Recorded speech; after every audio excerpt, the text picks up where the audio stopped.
The late, great, my number one squeeze, Janis Joplin. Billy's pulling out the summertime tunes because it is summertime for goddamn sure.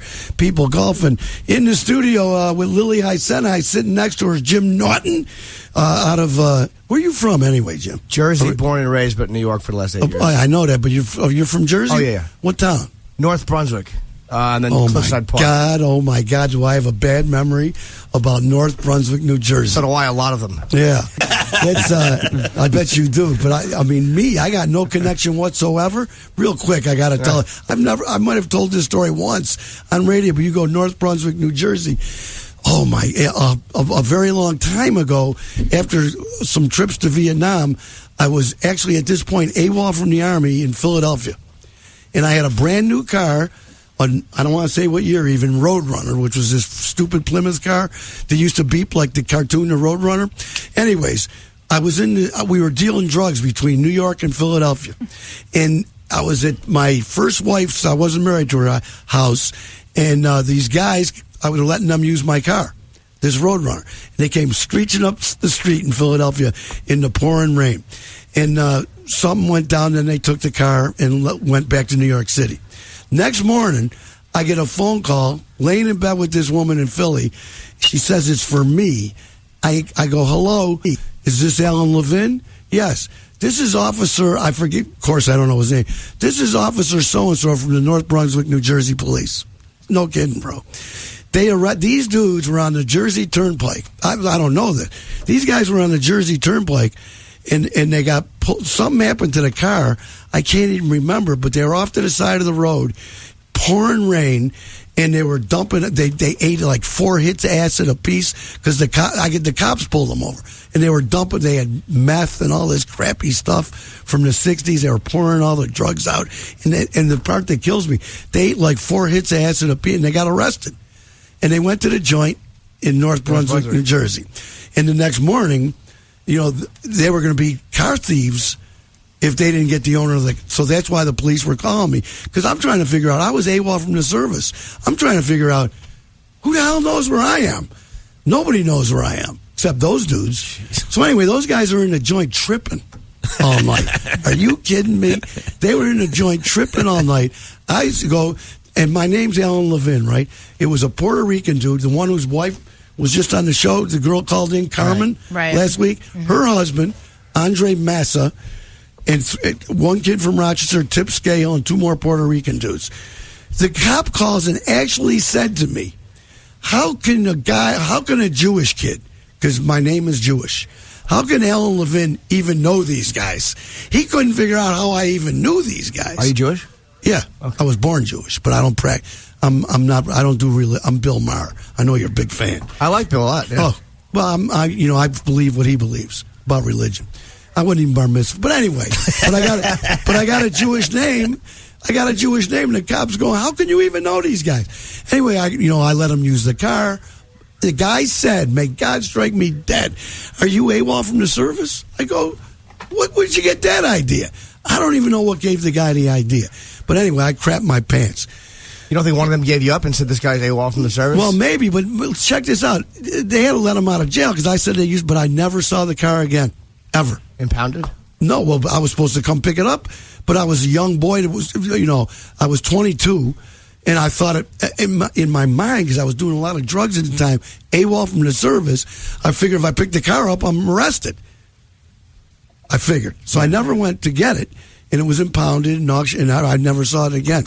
But that's my only North Brunswick, New Jersey. I don't have one that good. It's not that good. No, it is good. It's a Vietnam drug story. Mine are just a few homosexual encounters in childhood. By the way, I got to tell you, Jim Norton, if you want reservations, because you're going to need them, 261-1570. I want you to know that we've never done this before.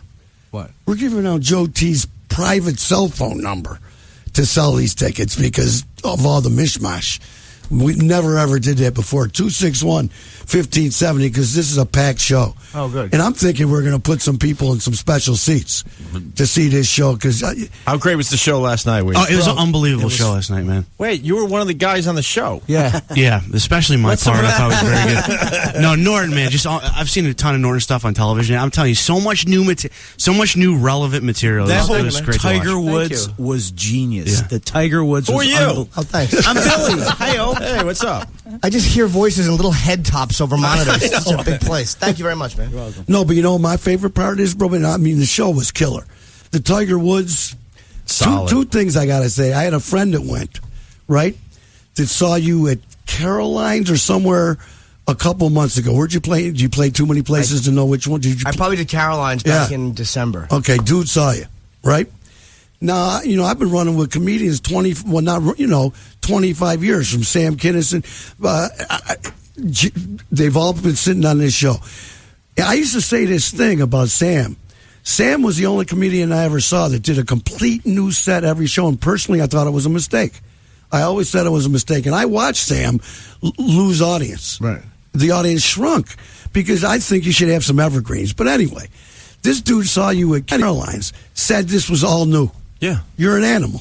Well, it might An have been, animal. You know what it is? When something topical hits like Tiger Woods, it's like you can't not talk about it, and then it makes the whole set fun. Because I get very bored if I do the same thing. I would constantly. wonder. It's terrible. Night after night, the same. Trying to shoehorn bits back in. Like, you remember when so-and-so? Remember Michael Jackson? Like, you know what I mean? I love a good celebrity death, but then you have to let it go after like 6 months. You can't keep harping on it. There was a dude, a comedian, I think you heard, Jay Leno. Yes. He did 20 years of the same set. His You actors? ever know? You think so? Yeah. On the road, you mean? Jerry Seinfeld Yeah. did a set for 152 years.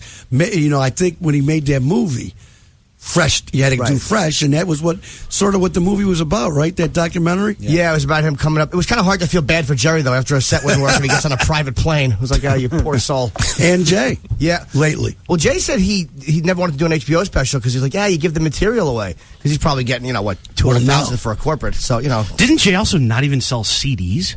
I heard he didn't sell CDs for a long time because he didn't want to give away his act. Probably. I mean, back then, I guess there was only a few ways to see it. It was either live or you caught part of it on Carson, or I guess in his case, Letterman back in the mid-'80s. But yeah, I don't think he ever did a special. He never had a CD. Oh, so check this out. This is what I actually got something from a show last night that I've been needing. What's that? You actually helped me out, bro. Oh. I'm trying to think of what it could be. Well, I'm going to tell you. Yeah. No, I'll tell you what it is. I'll tell you What is this it? is what pisses me off. I have a story that I've told 4, 5, 8 times over my 25 years, and it's sort of disturbing to a lot of men. Uh-oh. But I think I know the story. Yeah. I think it's more like 100. We all know the story, Wease. But anyway, I often take flack from macho men about this particular story, right? But when I saw you, bro, with all your macho fans, you could say your stuff and all of a sudden it's cool. So now I'm saying from now on, when I get motherhuckered for my particular story, don't tell Jim Norton. Successful big-time comic on the Jay Leno show. What's the story? Here's the story real quick. I'm only saying it because it's you. I'm going to qualify it a little bit. No, I'm going to qualify it a little bit because back when I was... You're doing a lot of drugs at the time. But no, I'm not. This is true, but I'm not even going to... That ain't even the excuse. Making a long story short, I have had a knob from a dude, all right? But there were circumstances. And, I'm honest about all this crap. That was why when Howard Stern tried to beat me up back in the day, he used to go to every city and then, blackmail the big jock in that town with some stuff. You couldn't do that to me because I ain't hiding nothing. Especially, 15 years ago, 20 years ago, you're on a rock and roll station saying you let a guy knob you. Yeah. Not good. It's a little rough. Not good. But here's the story, and it's right down the street from here. I was home from Vietnam because I went 3 times. So we come home and go back, right? I'm home from Vietnam. I'm out drinking till 2 a.m. trying to get laid, bro. Like fellas do, right? You might take a look at me, bro. I was not successful. You couldn't find one disgusting chick at 2 in the morning? No. And I've been taking shots all night. Not one fatty available. People sometimes ask me, you make me change my directions, but sometimes I would bang anything, bro. Anything. And I'm proud of it. What was the problem, though? Because he's got a great rap. We all know that. Yeah. Bro. What was the issue? Well, when you're 20 I'm thinking, I'm trying to remember because I spent my 20th to 20, and this was 20. When you're 20, the broads are only looking for looks. Think about it. When you were 20, it was all looks then. You know they what? You're so right. Remember? Oh my God! They don't care. Well, you're handsome. You're handsome. You suck at handsome Opie. Oh, but man, anyway, I I had to couldn't swat get him laid. away. It was a pain in the ass after a while for being handsome. Yeah, I know. That's why. By the way, I'm tangenting out, but that's why hot broads can't bang. It was 2 weeks. I don't disagree. I think that's why Tiger went out and did what he did. He has a beautiful wife, but she never had to work to make anybody want to have sex with her. I disagree. There's a difference. Women who are born beautiful and have been beautiful their whole lives, I would agree with that. But women who kind of grow into themselves, into their beauty, Maybe. I think it's a little bit different. Yeah, maybe. They probably still have that trooper desire to please, and yet they look better. All right, fair enough. But the theory is, for me, and for probably handsome quarterback dudes and everything else, for a hot broad, the hottest chick I ever laid down with, which was a dream. And how this happened, I don't know. Was the absolute word. It just happened. She was terrible. She was so gorgeous. She never had to do anything. Get a personality, learn how to bang, nothing. But let me go back to this knob. It's like 2:30 in the morning because the bars close at a deuce. And I'm at the Country Club Diner on East Avenue, right across the street from the Wegmans. The after 2 drinking crowd. And I'm 20-year-old. And I used to even tell her this kid came in that I went to high school with that was gay. He had moved to New York City, where you got to move to when you're gay back in the day, so you can have fun and be with people who ain't going to beat you up. And approached me, and we're talking and everything. And the kid offered I took him to my house and everything. And this is what I'm saying to dudes that get upset. Not even got a knob. He took him out for eggs after. No. We met at Eggs, bro. What are you That's the talking first I've ever heard someone taking someone out for a meal before it happens. We met at Eggs. I took him to my daddy's house on Faraday Street, and got it. And of course, it was an amazing experience, to tell you the truth, because who's better than that? And it was boom, boom, boom, boom. And it was just a substitute. I couldn't get laid. Now, when you were reciprocating, was it uncomfortable? I gotta go. Don't laugh, Jim. Don't fuel. Did you kiss the guy? Yeah. See, why are you screwing around? Did you kiss the guy? Good question. Did you touch his hair at all? What do you mean, good question?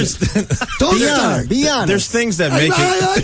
There's things that really make it gay. Yeah. So Like let's eye get into this a contact? little bit. Yeah, a lot of eye contact. Looking down. You know Jimmy, something? I'm not kidding you. I can put myself. Did you do some beard rubbing? Did you guide him at all? Hold on. Come on. We need to know. Hold on. Did you push back? Because that will make it. I don't even know what that term Opie said is. Which one? Beard rubbing? Yeah. Oh, we just learned about beard rubbing on our show, But you 2 days ago? At least you admit it. That you just learned. What is it? Well, I think they I are know on what satellite that radio. is. huh? Yeah. There's a whole video series out there where it's just 2 guys with beards and all they do is rub beards. It's where John Travolta and Tom Cruise's wife rub together. Hello. Thank you. I liked it. Who turned you on? Somebody called you up? And Honestly, one of our guys, Danny. But what sucks is there's no payoff. Wait, are they rubbing with their hands, or is it like frauding? Do you know what frauding They're is? just kind of like rubbing their beards against each other. And a little cuddling. But there's no payoff, A lot of which was man very love. depressing for all of us. Yeah, Okay, it let's stunk. move on. It really was uncomfortable because it was 2 men just loving each other as men. Yes. I don't mind. And that's like you why said, we knob go is back to fine. Wease and not, move on from this. More details, sir. Was the guy dressed at all female? Would like you stop? a wig? Stop. Did you I'm hold gonna his tell hand? I'm going to tell you, guy comes out with some honesty. Look, but you know what kills me about you punk-ass motherfuckers? A guy goes to jail after killing 6 people, gets 82 knob jobs. You don't say nothing. Yeah, but he has no choice. You were at a bar earlier. Yeah, and I didn't score. And I'll tell you what, I'm sexual enough that I got to get me some release. You go home and play with yourself. No, we're actually I got a having- knob and pretend. We're having an open mind. We just want to. No, you want to make jokes on a poor brother. And here's what I'm defending myself. Dude in the jail, all of a sudden it's cool. And I tried all night to get laid, get me some female companionship. At least I didn't have to self-flage. How's this guy look? And Why not the hooker? That's a good question. Well, a hooker, I was not. If I knew where one was at that point, Rochester's not big with the hooks. I did get Rodney Dangerfield a hooker. We got but him it was high. years later. We got you him must high. have had a ball. We got him high at He's the end always of his high. life. Yeah. Oh, at the end, but was he dying or was it just pretty near close, the right, end of his Jimmy? life? Yeah, he wasn't doing well, and he went and smoked pot and came back in. Yeah, he smoked in the An older stairwell man. with one of our guys. At your old studio. Yeah, NEW, yeah. Man, he was beautiful. But by the way, to this day, my favorite set ever was what's his name? I keep forgetting his name. Pat Cooper. Pat Cooper. Is that some of your greatest stuff? Or is that did you guys wet your pants? Yeah, he was on recently. How was he this time? Amazing. Ever as good as the other time, or are they always that He's good? brilliant. Pat Cooper's brilliant. He's 80. Still kicking it up. Still, he can't hear. You got to turn up his headphones real loud. But besides like that, Wease. he was amazing. You wonder why people aren't listening because it's too old? Keep making the old jokes on me. It's all right out in the street. You guys want to join it. I am deaf. We were driving in and we passed the Cadillac Hotel. That's where you found Gussie, right? Yeah. Because I was trying to tell Jimmy about Gussie. Is she still around? Yeah, I just visited her in the hospital last week. She lives right across the street. What's wrong with her?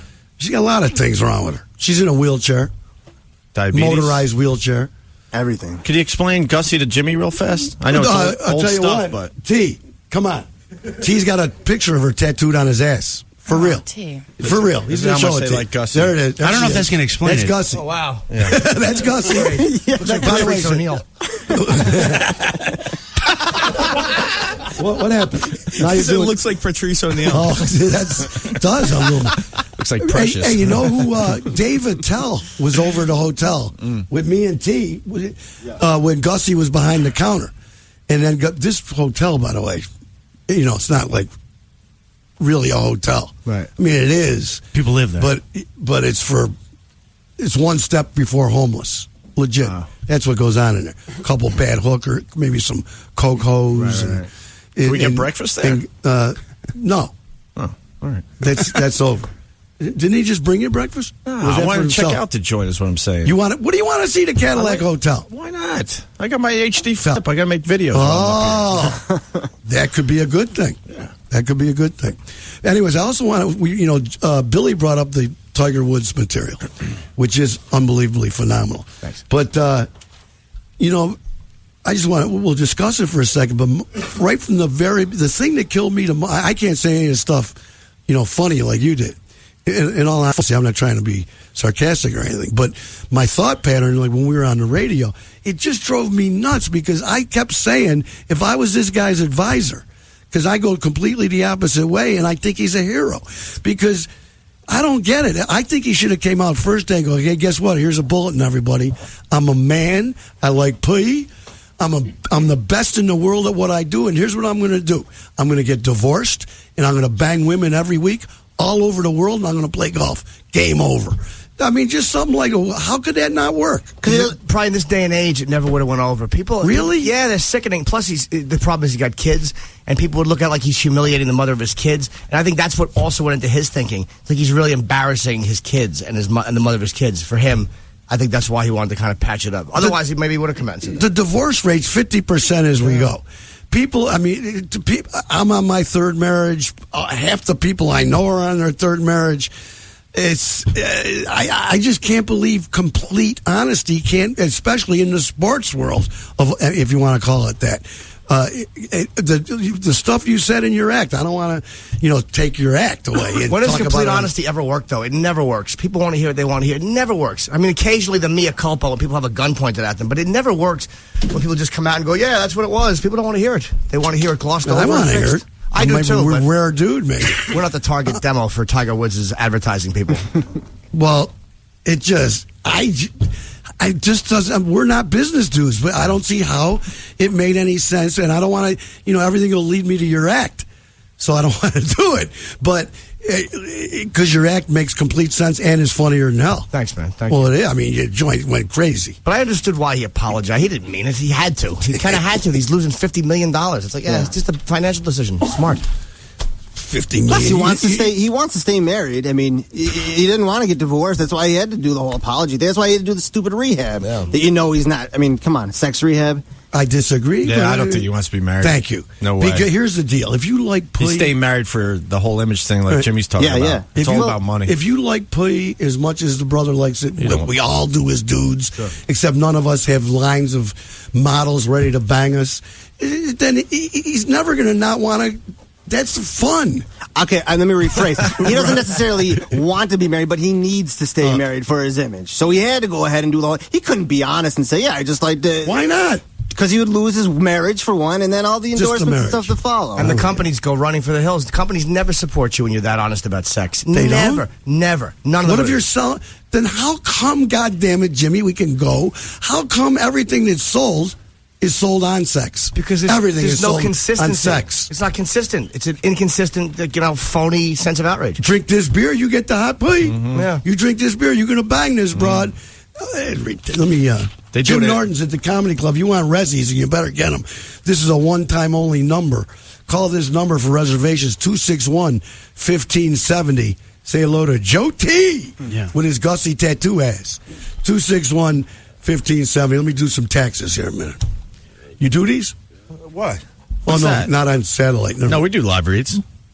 Wease, you do your taxes? Do you have any idea what happens? Is it like Doreen kind of takes care of it, sends them away? No, Greg does.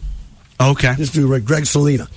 If you got a complicated income tax return, typically you got to spend hundreds of dollars on that bad boy. My brother Greg, the poker player, he probably doesn't want that in the ad, but he's a good poker player. He's an accountant. Why wouldn't he be? He's got a joint called Salina's Tax Return. He'll do it for you for definitely half of what the other CPAs are charging. And of course, he indeed is a CPA. Greg never charges for any of the other stuff. If you want to call him a month later, 3 months later, you got a problem with your tax return, you call him 467-2910.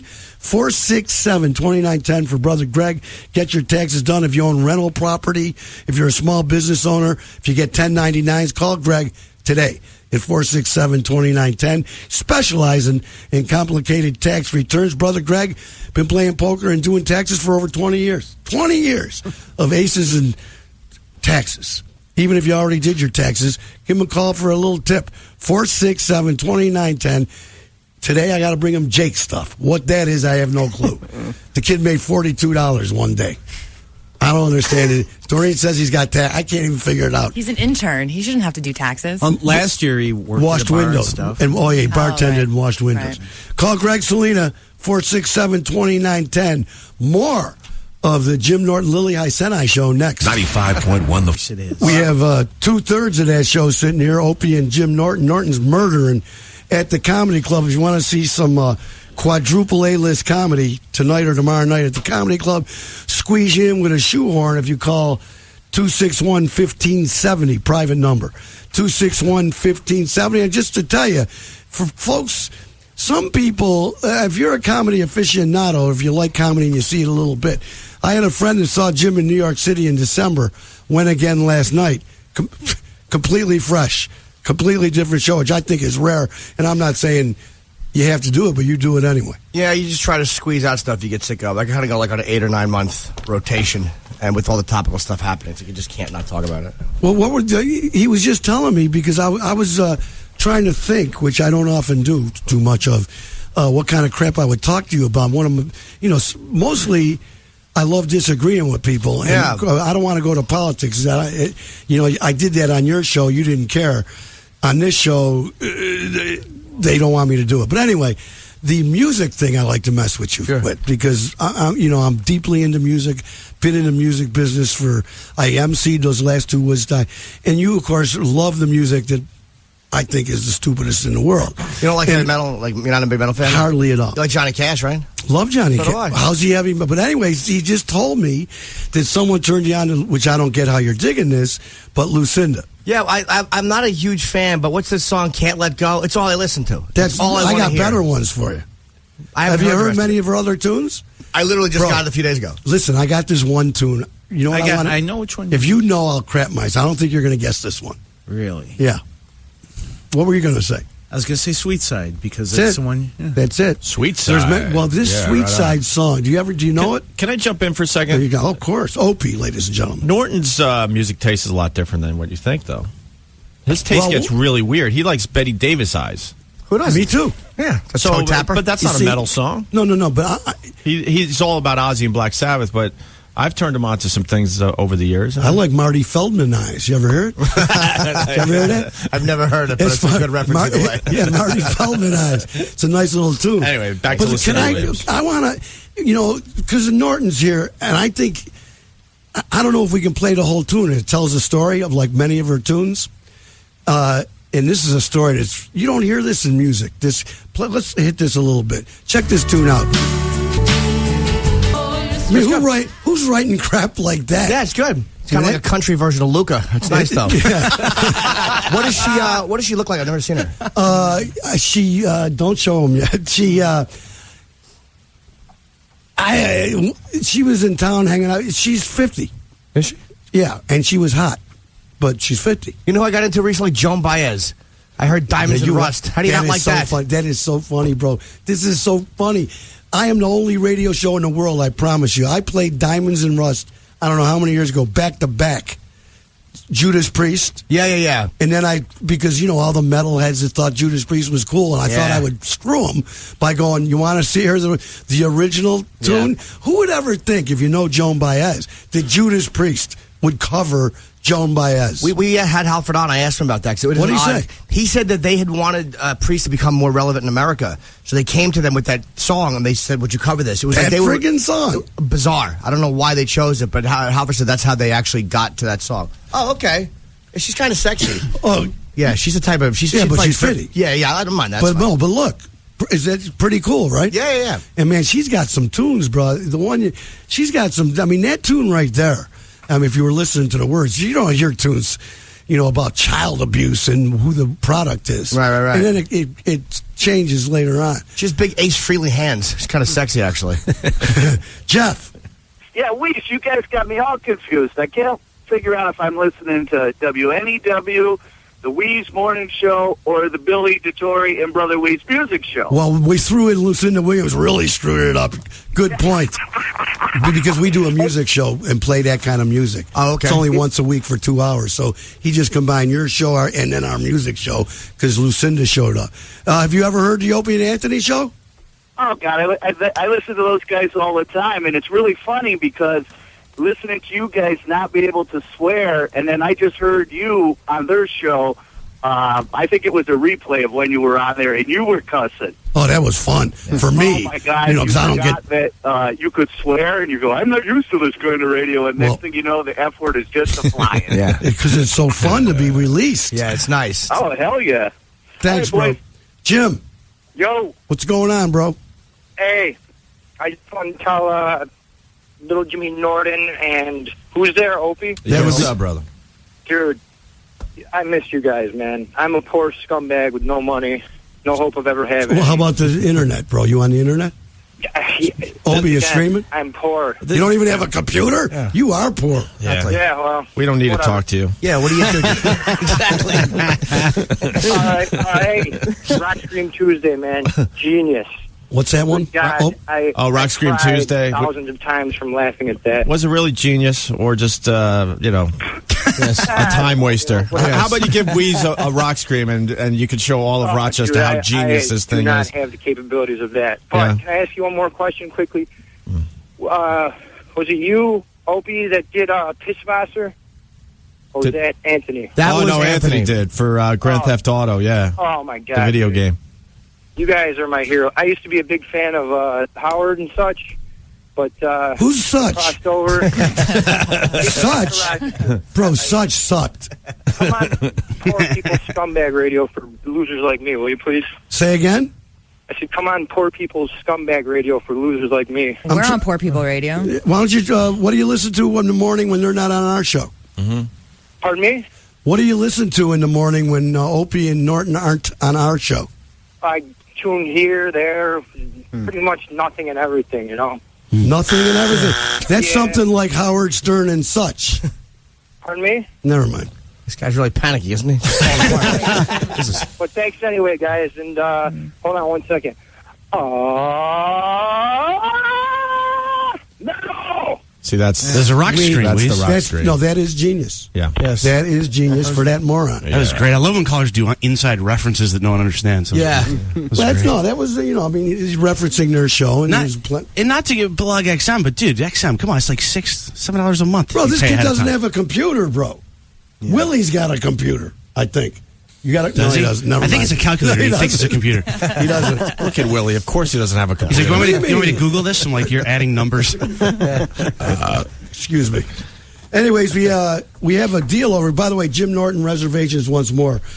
261-1570. That poor kid, we know he ain't showing up.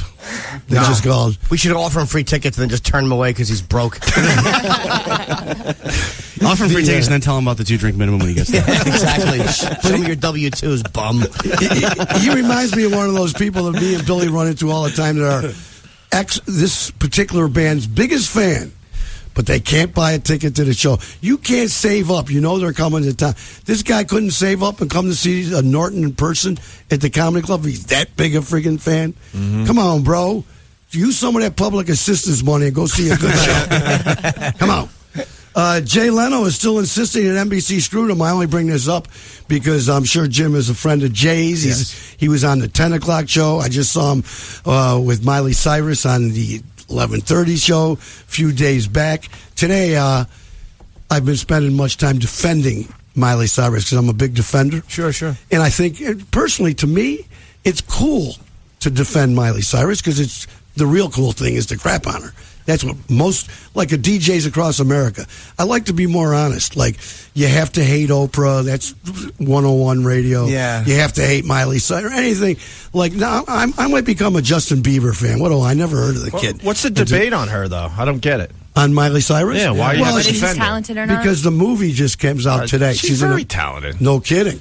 But anyway, the movie... There's hotter, younger broads. Well, of course, hotter, but... Selena Gomez is way cooler She's than attractive. Miley Cyrus. And she's going to be way bigger than Miley Cyrus. Probably.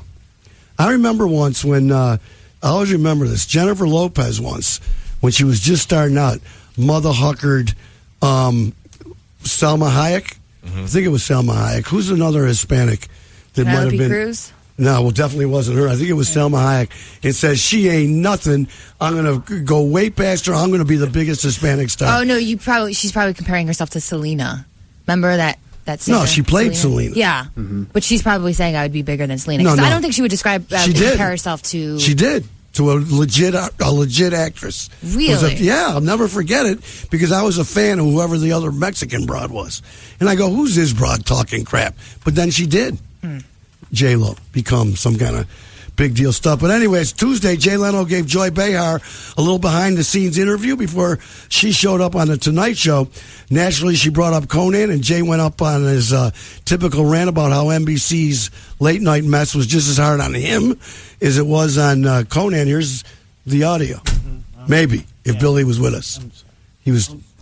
Is he panicking? Yes, I am. I got screwed. I mean, this is TV. The reason show business pays a lot of money is so when you get screwed, you got something left over. That's right. You know, if you're a nurse or a cop and you get screwed out of your pension, you're screwed out of your pension. And you've done. TV, they give you, at least you walk away with some money. That's right. Conan was treated terribly, and I was treated terribly. Right. And guys, make a decision. I think Conan will come back and he'll be strong, and, you know, we'll all compete against one another. It should be me against Letterman, against Conan, against Kimmel, and then you see who wins.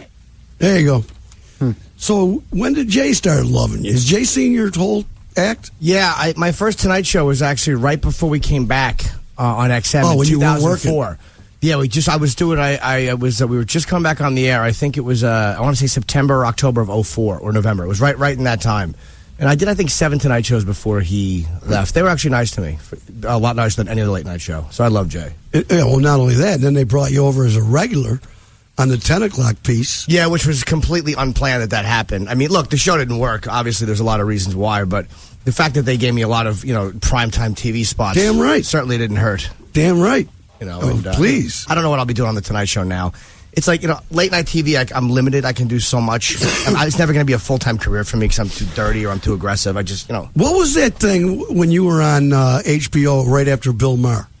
Down and Dirty. How long did that go? We had been given 6 episodes, but like everything else in show business, every time the head of a network likes me, something horrible happens. So to the guy. Every time. What the luck you got? Dude, Chris Albrecht and Carolyn Strauss, the 2 heads of HBO, love me. They're both gone. New guy takes over. He gives us 4 episodes instead of 6, and it's not his taste. My humor is not necessarily his taste, and he was going to put us on at 1 a.m. after a what's the True Blood? After a True Blood, they moved you, so you were right after Mar. Well, I requested him to put us after Mar, and he actually did. That was a great spot, and we did very well. And it was just it was him and there's 2 guys running HBO now, and it's just my humor is not necessarily their humor.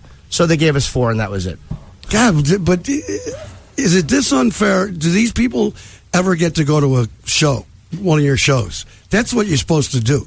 If anybody could see you last night at this club in Rochester, it doesn't matter what your humor is. They don't even have to get it. But if they see a room full of humans paying money and laughing their asses off for an hour and a half laughing, that's all. Why should it be anything more than that? Well, critics, I mean, when you listen to critics, I mean, critics never respond that way. They actually go the opposite direction because they're phony mavericks, and they think it's hip to like things that other people don't like because they're nerds. Most critics are nerds, and they need to feel like they're a little hipper than now, so they'll always go with things that other people don't quote-unquote like. I will tell you, though, that I sometimes would debate that because a guy was just on with us just before you came in. Who's that guy? Completely. From the nerd to the intellectual. And I'm telling you that I know, the term Tragically Hip, which is a band, but I don't know if you know them. But no. You don't know them? No, I don't. Big Canadian band. Big. Tragically Hip. Anyways, the term Tragically Hip is something I've always believed in. And it sort of describes what you just said. People that like stuff just to be hip, but they don't really like it. Yeah. But I know damn well that Marshall, this guy I've known for 30 years, who's a critic and is snobby, he really likes that crap. I know he likes it. I know it's hard to believe because I don't even get it. Some of these films, right. But I know that he sincerely likes it. Well, then to me, that's not. We just don't get it. Yeah, I don't get it. I get a lot of it, and I just don't like it. Like, I never think people don't get me. Like, people that feel like, they didn't get you. Like, no, they got it. They just thought it stunk. There's plenty of people that get me and just think I'm terrible. But see, that's what you're in a rare trade, comedy. Because to me, we fight about Dane. Let's say Carrot Top. That's the big one, right? The big one for everyone to crap on. Sure, it's a safe target. Right? It's a safe target for people to attack. But anyway, my theory is this: I don't want to hear. I heard there's a comedian on another show here in town.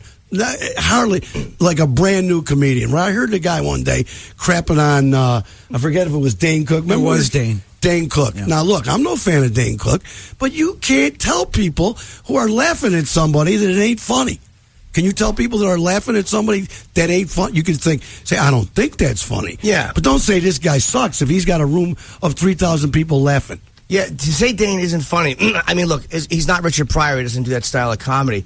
But you can't watch him and think, the guy is terrible. He has no performance ability. He's not. He sells out. He's done more arenas than probably any comic in the U.S. history. So you got to give him a certain amount of respect for that. And any comic saying that is, again, just taking an easy shot because he's a safe guy. You're never going to get repercussions for attacking Dane or for attacking Carrot Top. Again, it's like these cornball critics, the same top 10 they don't like on TV. Oh, I don't like this guy. Really, attack a black comic for once. And I don't mean Byron Allen either. But you know what I mean? It's like they attack the same people every time because there's going to be no real repercussions for it. It's phony. It's funny we brought that up because I was just reading a review of the Miley Cyrus movie. Who do you think the chick writing the review for young people compared her to Dane Cook, whatever his friggin' name is. We got to take a quick weather and a traffic. Jim Norton's at the Comedy Club, 261-1570. People that listen to satellite radio, where Norton is on every day with Opie and Anthony, and you see him on the Jay Leno show. People have bought tickets from Canada, Buffalo, Syracuse, and Rochester. So we're giving you 261-1570. You can give Joe T a little love at his private cell phone and get you a reservation. Walmart. Good morning, kids. It's a Lily High Senai Jim Norton show, and Jim's friend Opie Wan Kenobi from the Opie and Anthony show joined him on a trip to Rochester. These dudes took a day off from the Opie and Anthony show to make you laugh at the Comedy Club, for crying out loud. Now you get to call Joe T at 261-1570. One of Norton's best buddies has been named the unsexiest man of the year. Wow. Tiger Woods.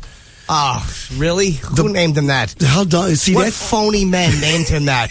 There's an article on AOL, and I hope the guy that wrote it is just killed in some sort of an emasculating accident. Oh, Tiger let everybody down. What a bunch of phony women. I got scared. Into. You can't even say phony without me crapping my pants. No, I won't curse. I mean, you guys are on radio where you can F. Yeah. So now I'm scared. But you got a delay? Yeah, we got to delay. No, I won't curse. We won't curse. But anyways, you see, this is so funny, though, because everything you just said prior to the weather and traffic about critics is this. Tiger Woods named the unsexiest man of the year. The newspaper, the Boston Phoenix is the newspaper, put Tiger at the top of its annual list of 100 unsexiest men. Editor Lance Gould says, quote, Tiger Woods is a fit athlete, not a bad-looking guy, but the jaw-dropping nature of his double life was so astounding that it revolted everybody to the point where he endangered endorsement deals. On a superficial level, he was such a perfect specimen, but just one chip shot put a divot in his robotically perfect image, revealing a warren of below-the-bunker lies. Wow, that was over my head. He thought he was above it all. Here's the list of unsexy dudes. Tiger's number one, which is, of course, is phony. That guy should be killed for just the golf analogies. That guy should be killed for any article. It's corny. It's not genuine. But you want to know how bad you're going or how good you're going as far as being in touch with popular culture? Top two dudes in your act last night. Tiger Woods. I didn't do my Carradine material, so it wouldn't be him. Both dudes in your act last night. I'll tell you. Let me know if you want me to tell you. Barack Obama couldn't be him. I guarantee he's the sexiest. A list like that would never think Obama's unsexy. I don't know. Who's the other guy? Situation. Oh, yeah, of course. Guys, Watchport ad. Terrible. Either the sissy or the woman that wrote that would have sex with the Situation for money. Stop. John Edwards the Situation is number two. His name's Mike Sorrentino. John Edwards is 3. Kevin Smith 4. John Mayer. Yeah. That's silly. It's silly. They would sleep with any of these guys. Kevin, because he's a brilliant director. Mayer, because he's good-looking and famous. He probably has a giant hog because he has big, long fingers. And who is the other one? Kevin Smith. No, above Kevin. Situation. John Edwards. Yeah, come on. I mean, I despise John Edwards, but he's not a bad-looking dude. He's just got a giant skull, and he does what every guy does. He has sex while his wife is sick. Who doesn't? Jesse James. Yeah, another one. No, he's sexy.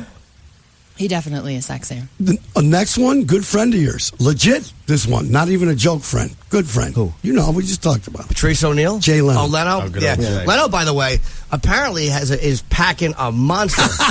I've heard that. Who's telling? Really? A guy I know on his show who like has seen him. He's never seen him nude, but he's seen him changing, and it's actually legendary. They said he is packing a monster. Yeah. He's the modern day Milton Berle? Yeah, that's exactly. I've heard about that, and he's got a weird confidence about him, and it's like it kind of makes sense. Guys who are really packing have a weird confidence. I wouldn't know. No, I wouldn't either. But I've heard. I've shaken the hands of real men. I'm hung like a wild gerbil. Are you really? That's all right. Thank you.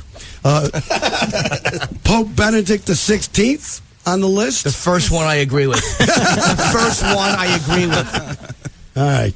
Anyways, what about Leno? We can never figure out, I think, why there was so much hate against him. Like, if anybody, you met at NBC, they're the ones that decided to get rid of Conan. Everybody beating up on Leno because the same cornball critics, the same ones that wrote, well, they didn't give Conan enough time. Right. Not one of them wrote that they didn't give Jay enough time. And now that Jay is back and he was beating Letterman by like 2 million people a night, not one of those people has really come out and goes, wow, you know what?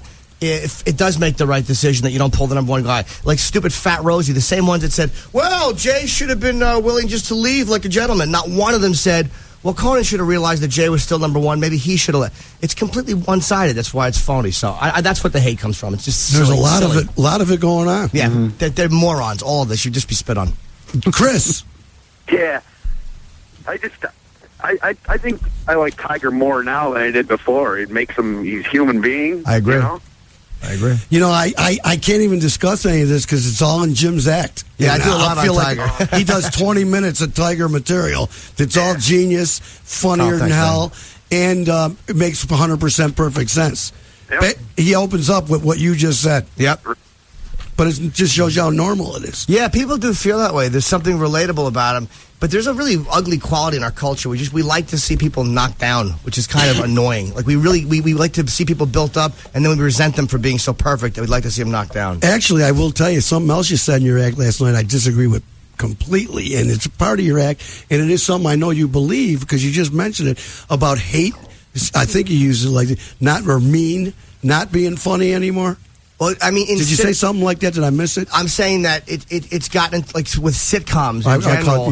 They find that being just everyone's nice to each other and good-naturedly ribbing, and there's no genuinely harsh dialogue anymore like you would have seen All in the Family or Sandler. All in the Family, and I love that you brought that up. Yeah, they're great shows. But what's so funny to me is I've been telling everybody that mean is the new funny completely, at least on the radio everywhere. Yeah, on the radio, I mean, everybody's kicking. Everything funny is crapping on somebody. Yeah, but there's the tone with it. Like there's no real honest interactions. And again, I was only saying with sitcoms, right? I know, but none of them interact honestly. It's always like oh, Bill, the naughty husband does something wrong. Oh, that card, he'll learn by the end of the episode. They should all be executed. There's nothing real about it. Unfortunately, I don't watch any of them except none of them. So 2.5 Men. I watched 2.5 Men. Now I don't love it enough to watch it on purpose, and that's a fact. I couldn't tell you the last episode, but if it peeps on, I love it. I look at it. Yeah. I love Charlie Sheen much more in his personal life than I do on television. He's one of the guys that helps teach an audience that you don't have to be a loser to buy pee. Yeah, to buy a little taste. Absolutely. I mean, he was buying anonymity, not the pee. Yeah. He was buying, I'm banging and going home. Yeah. I don't have to. I love these. Back in the day, macho men went, you bought some. What do you like? It's like you're a cripple. Yeah. What do you? But you damn right. I bought some, then I went and played poker. It was a beautiful night. Yeah. Didn't have to put up with anything. I got some nice pee. There's nothing wrong with it. Charlie Sheen. Charlie Sheen's bailing it, right, or something like that. Well, there's $48 million. Did you see this stuff? No. Yeah, you were talking about it last night. Where he might leave the show. He's going to leave. Oh. If he leaves, he's leaving $48 million because they're offering him $1 million an episode. Wow. He wants $1.5 million, and he gets 24 a season. 2 seasons for that's what the contract is. $48 million. I know you were on a sitcom, but it was HBO. Yeah. So it's long. Those sitcoms on network, it's got to be the easiest job in the world. Come on. Yeah, there's a lot. 22 minutes of reading a few lines and reading them. I believe how can there anything be easier? Well, and he ain't writing it. It's funny, Andy Levy from Red Eye tweeted that last night, so I actually texted him. I was like, sure he's leaving the show? And he goes, yeah, but it may just be a contract ploy. Because he wanted to leave the show to spend more time with his family, but that's probably a contract ploy, now that you say that. But they offered him $1 million. Supposedly he wants $1.5 million. He's barely even acting. I mean, he's playing himself. I know. What the hell is this thing? Uh-oh. Unsexiest men? Yeah. There's a whole list of 100. You guys have a very close friend on this list. Is it from the same place? Because I think I made a list at one point. Well, you might have, but now the only one that... I see the picture. One of your closest friends made the list of unsexiest men, bro. Closest friends. We don't have any friends. Is he the A and O and A? Sure is. Did Anthony make that? That's great. Unsexiest man, funniest drunk. Not bad either. Out of 100. Yeah. Number 51. Not bad at all. Anthony Cumia. It was. Yes, I'm so happy. Oh, we can't wait to get back on the radio. Oh, it's beautiful. Anthony Cumia. It was a tough call to pick just one of the unimportant, greasy. Oh, Can I read it? Mind if I read Is this? that Boston Phoenix again? Yes. Yeah, they just stink. Can I read the piece? Yes. They always hated us. If you say no, I will not read Read it. it. Who Read cares it. those cornballs? It was a tough call to pick just one of the unimportant, greasy co-hosts of the Opie and Anthony show, since women are nearly universally allergic to both of them. Anthony wins by a misshapen nose, a pencil neck, a scraggly steel wool excuse for a haircut, and a goatee that went out of style back in 1994. Which queer eye for the straight guy hipster wrote that? Oh, the goatee. I despise that fruity male hipness. Now, I will tell you this to feel better. Okay. One spot above him is a very famous guy that if she wasn't adverse to black men, Lily would bang in 2 seconds. Jay-Z. Oh, really? Jay-Z's right above Anthony? Yeah. How is Jay-Z unsexy, though? That's pretty impressive. Wow. See? Yeah. Nice company. And Yeah. by the way, just in case people don't understand, making these lists is a huge positive. Yeah. You don't see me on the list. I'm the ugliest because I'm not famous. You got to be famous and good. It's something to get on. Jay-Z. Here's Dr. Phil. I don't know who the rest of the cats are. Number 57, another friend of Jimmy's. Who? Randy Johnson.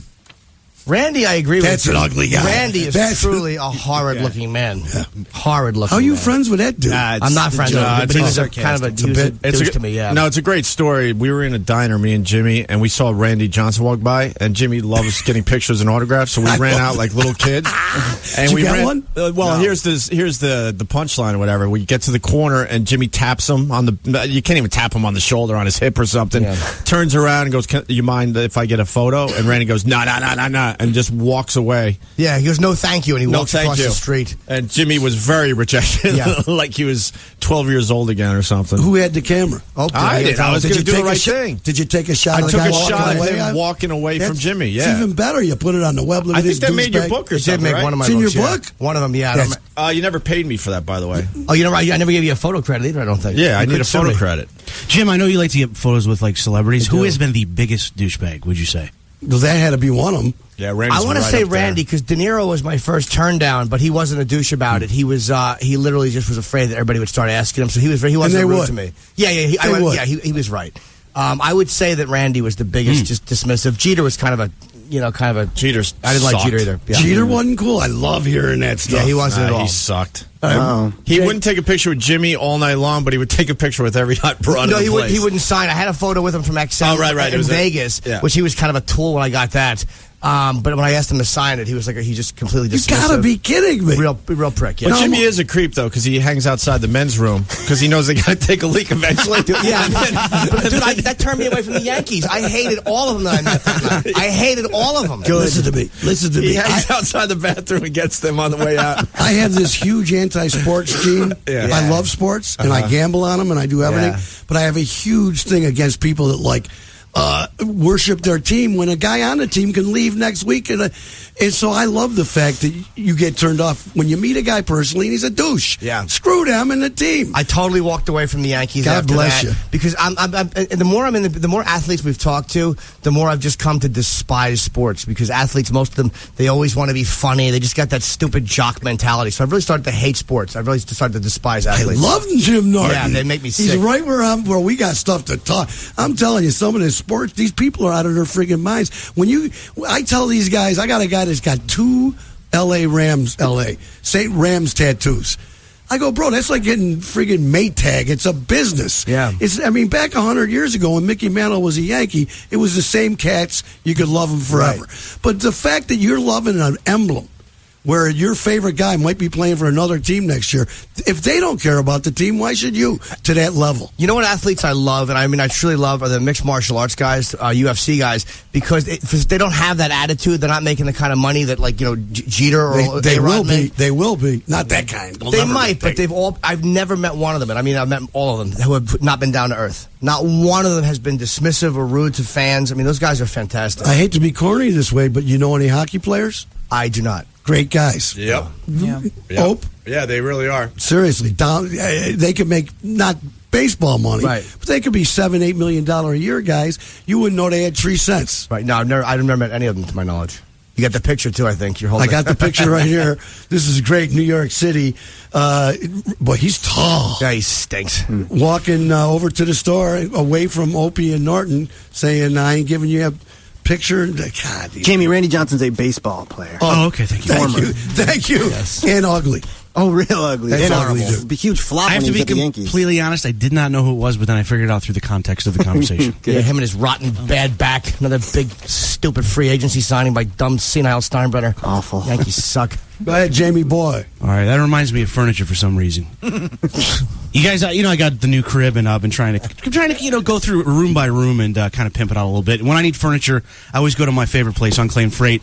We did it up last year. We got some bedroom stuff, and this year needed some stuff for the office. Got a new desk. Even been sitting down doing more work since I got a new desk. I don't know why that makes sense. And went to other big name furniture stores in Rochester. They all have high quality furniture. Sure, but Unclaimed Freight is the exact same stuff at lower prices, honestly. Just like Hollywood Harry says on his TV ads, I know you've seen them, their prices are insane. Insane! Unclaimed Freight is just minutes from downtown. You probably passed it. It's 811 Lake Avenue, right near Driving Park.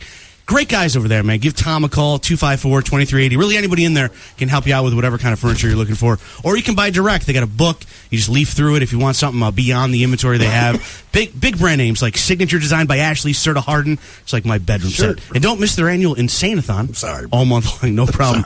I am sorry. They have the guaranteed lowest prices. Brand name furniture at a fraction of the price. Right now, big deal going on. 7-piece living room set for just $798. How much? 7 pieces. I don't even understand what those could be. What if I just got Norton's book and I can't read it because it's too dark? You got to get a free lamp, please. Hey, free lamp. 7 free lamp. You can read Norton's book with his free lamp. In fact, if you just stop in, they'll give you one. By the way, how did Norton's book get in here? I brought it so Jimmy could sign it for me. I never knew it was soft you can get the soft one. I swear to God, I'm almost done. Tell Hollywood Harry sent you. Unclaimed.ny.com. Unclaimed.ny.com. It's Hollywood Harry says their prices are insane. Two quick things, because we're later than 42 motherfuckers. I'm going to get killed. Two quick things. I can't believe we're dumping on sports. And my favorite baseball general manager is coming in now after I make fun of sports in general. This kid's the best, for real. And you've been to Red Wings sometime in your life. Yeah, I kind of like the minor league baseball. Minor league's a ball, and this kid's the greatest. I really did. And I have a quick That celebrity. added a lot to the show. Great. I have a celebrity on the phone. Hold on. That's why I get paid the big bucks. I have a big celebrity on the phone. Like that. I have Rochester's biggest celebrity on the phone. Who? Danny Wegman. Danny. What's going on, Wease? What's up, bro? How are you? Good, how are you? Long time no see. By the way, this is legitimately Danny Wegman. This is really Danny Wegman? But not the one you guys think it is. Oh. Is this the son or the grandson? No, this is a Danny Wegman. But not the guy that owns Wegmans? No. Oh. This is a Danny Wegman that saved my son's life, though. Legit. What do you mean? What happened? He was over putting some TVs in my house. Uh-huh. And my son what happened? He was choking or dying. Yeah, choking, yeah. And he's also an EMT guy. No kidding. And he was there. It was unbelievable. He did a thing on him. Wow. What's up, Danny? I just wanted to say, I love Opie and Anthony. I love Jimmy Norton. It's a great show. Thank you. I'm so glad that they're in town. I just bought some tickets from Joe T. I'm really excited. And you guys are going on and on about, how you're going to haggle over celebrities. That's probably going to be me later. Jimmy's going to be dissing me outside the men's room. No, I never, I try very hard never to be rude to fans. I'm very accessible. So if anybody ever wants to cut my throat, I'm really easy to catch. Open invitation. But no, you guys, I love the show. I was really disappointed when they took you off the radio up here, too. I used to drive up to Buffalo because my girlfriend was living up there, and I used to go up and get to listen in the morning so I wouldn't have to listen, delayed in the afternoon. Great show. I still don't have Sirius for XM either to get the show, but well, get you some, bro. There's no real good excuse. I don't have a good excuse like the last guy. I got money. I just haven't done it. I mean, in all honesty, I should be here saying screw that and listen to my show because I'll lose you because we're both on in the morning, but I love my brothers and take what you like. You get the replay. That's what I do. You could do both. You could listen to That's right. Wease and listen to us in the afternoon or night. You don't have to give up your favorite morning show. You never. That's the beauty of it. Good by me. That's a good point. Did you have the replays on the show just like, the other satellite radio stations? You have Yes. It's like replays? Awesome. 3 p.m., right? Starts up again? Yeah, we're like 4 times a day, I think. It runs from, they're on all morning, then at 3 p.m. it starts running right till the next morning. Then again at 7. And Ron and Fez, who are on our channel as well, play twice, and we play, I think, 4 times. But Thanks for calling Danny Wegman. We're later now. Don't go anywhere, motherfuckers. Danny Mason, Red Wings, opening up 70 degrees and sunny on opening day. We'll be right back. 95 point. Billy DeTore playing Sun songs today because it's so friggin' gorgeous. By the way, Jim Norton's here just to make sure there's not a one space to stand at that comedy club. I'm going to do what Joe T told me not to do, give you his private number, 261-1570. This might be legendary, these Jim Norton shows at the comedy club. Last night was, but we're packing them in. 261-1570. Norton and Opie are here. My man Danny Mason, I think he plays for Rochester, third base, sitting over here to my right, getting ready for opening day on April 17th. I just got, because I do this train of thought stuff, Danny. Sure. And I know I'm going to forget this, but I was watching Channel 13 last night late, and the weather dude was on with Johnson, is that his name? Yeah, Glenn Johnson. Glenn Johnson. Check this out. I'm watching a dude on my screen in my bed, and he's talking about just 79 degrees was the high temperature today. We didn't make 80, and right under where he's standing is that big thing, Channel 13, 81 degrees. It was 81 degrees when he was saying we couldn't get to 80, and it stood there the whole friggin' time. I don't understand how that happens. Yeah, somebody made a mistake. Was it really 81 yesterday? It was. This is last night. Yeah. Last night in my bed, I don't know if it really was, but it said 81 degrees. That couldn't have been right. I'm just telling you what it said. Is that guy new? The No. weather guy? Because sometimes he stands in front of the number. No. Like you can't see Friday because his head's there. For That's real. Marty in the morning. Oh, is that what I'm talking about? Yeah. By the way, that's Lily. Lily's at Zeb's tonight, bartending from 6 to 8. Hang out with Lily in her new tight keister at Zeb's on Clinton Avenue, right there by McQuaid High School. Where is that your alma mater? That is my alma mater. 85. Danny Mason is here, Rochester Red Wings, best GM in the baseball business. He invented Smelt Night, bro. Smelt Night with Great the fish. promotion. Great promotion. And opening day is actually next Thursday. Next Thursday, the boys open up in Pawtucket, and then we come back home here on April 17th. And I know you've been predicting for weeks the kind weeks, of weather that we're going to have on April 17th. Yeah, I'm not going to be a hero anymore. Because it's going to be so normal that it's beautiful out. But I've been predicting for a month at least 70 and sunny because we've had many snowy opening days. Right. Snowy. Not this year. Sunny and maybe 80. I hope you're right. Yeah. And tickets go on sale tomorrow for the very first time at 10 a.m. And we'll be open 10 a.m. to 2. And also we're having an Easter egg hunt for the kids at noon tomorrow. Oh, you're having an Easter egg hunt on the ball field? Well, not on the ball field. On the grounds right outside. Yes, exactly. The Easter egg hunt. Easter egg hunt. The Easter Bunny will be there. Spikes, Mitzi. Nice. And we'll be selling tickets to the ball first time game tomorrow. You won't be dressed up as Superman again, will you, Dan? Not tomorrow, but superhero night, there's a good chance. So listen, you and I had lunch together a few days ago. Between then and now, bro, did you catch the guy that hit his mother in the chest? Yeah, I heard about it. The guy was a Red Wing. Oh, really?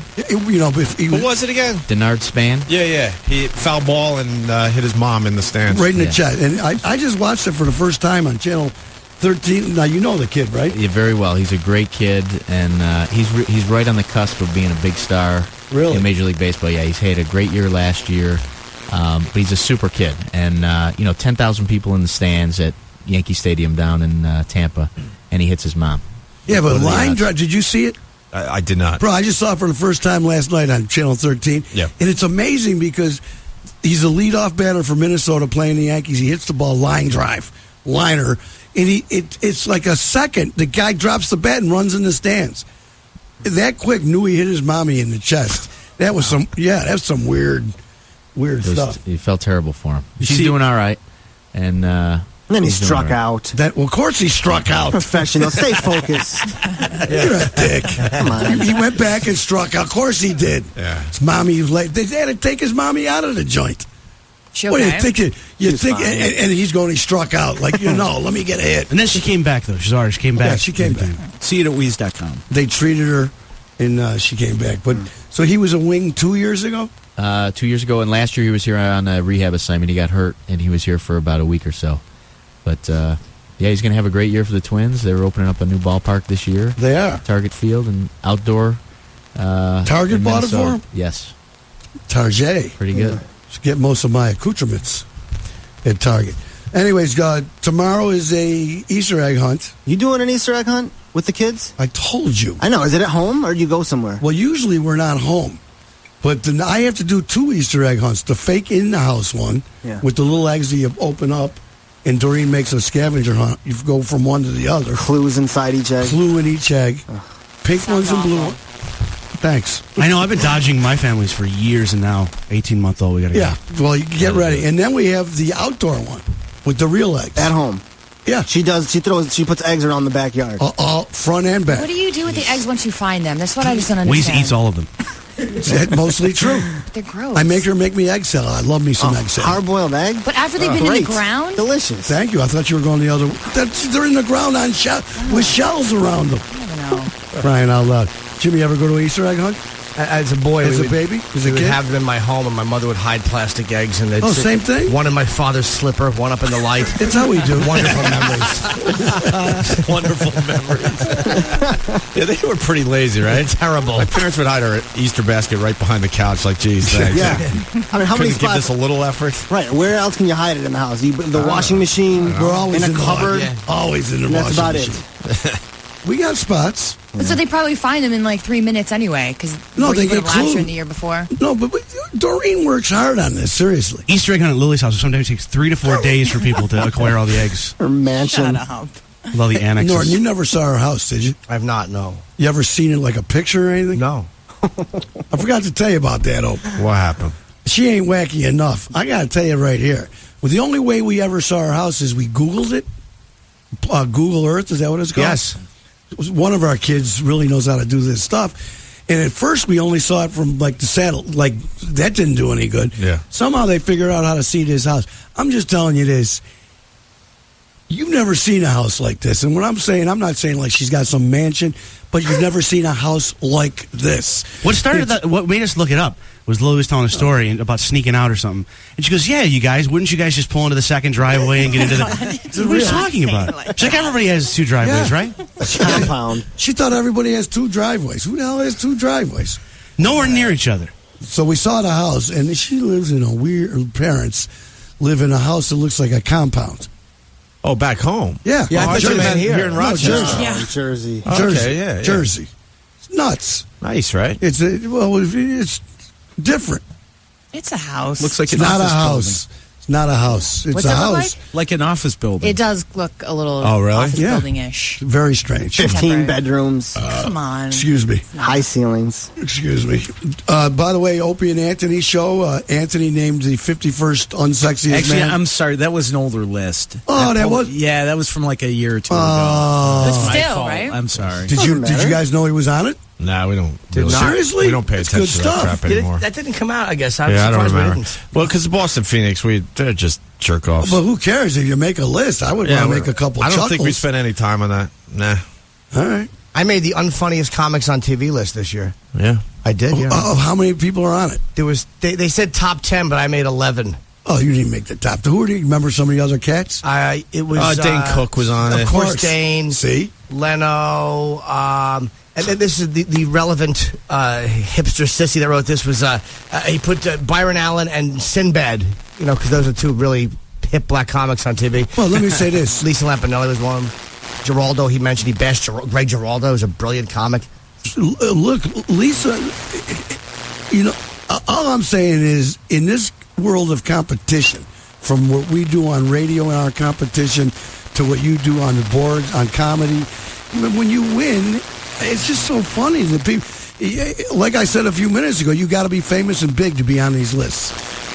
There's 8,000 comics. There's comics in every club in America tonight, all over. They're not on the list. Not because they're funnier than you. They're not famous and big. You're on a list with Jay Leno, Sinbad, right. Dane. Well, that's tough. Yeah, I'm on people's unfunniest list just in their minds when they watch me. It's not even published anywhere. I wasn't offended. I didn't mind, because he's got the right to not like me. The only thing he wrote that I didn't like is he complained that I talk about race too much. It's like, what are you doing? What kind of a white guy says that? Like, what are you so embarrassed talking about race for? By the way, was there a blurb on each dude? Yeah, that's where in one of Lisa's, he said, like, she doesn't have any punchlines, like Greg Giraldo and Jim Norton. What? Wait, so what'd that mean? I don't know. We attacked his writing, though, because he's a terrible writer. So what publication was that? Just some blogger. It was blogger. It was online. MSN, was it? MSN, yeah. But that you talked about. Oh, yeah, I attacked him. Sure. Oh, but it's great, though, anyway, because, man, Jamie, wouldn't you love to be on that list? Oh, my God, I would give anything to be in that company. Yeah. You just named some of my favorite comics right there. The problem is critics are not. Yeah, he's a little too edgy for me. A little too. Byron Allen? Yeah. He's the only one, because I was getting ready to tell you, I find Sinbad funny. I'm sorry. He's a good comic. And Byron Allen is probably the richest out of everybody on that list. You're kidding. Byron Allen is a rich guy. You're not telling me richer than Jay Leno. He probably is richer than Jay, because he owns everything.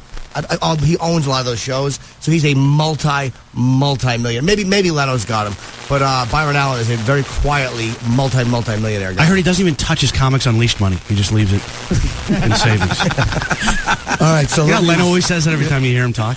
He doesn't either. Jake, he goes to Vegas. I mean, he's a psychopath. Like, I was in the dressing room. You know how he wears the denim top and the denim bottom? Yes. There's 40 of them just hanging. It's like the serial killer's room. So he probably is like that. That is creepy. Leno was on. Have you guys seen The Insider, where they pretend like celebrities are hoarders? Yeah. And they're not really. It's just like a bunch of brand new shoes. Oh, yeah. Lindsay Lohan was on there. Right. Leno was just on, saying he had like a garage that was all cluttered. And it was like just expensive cars. Yeah.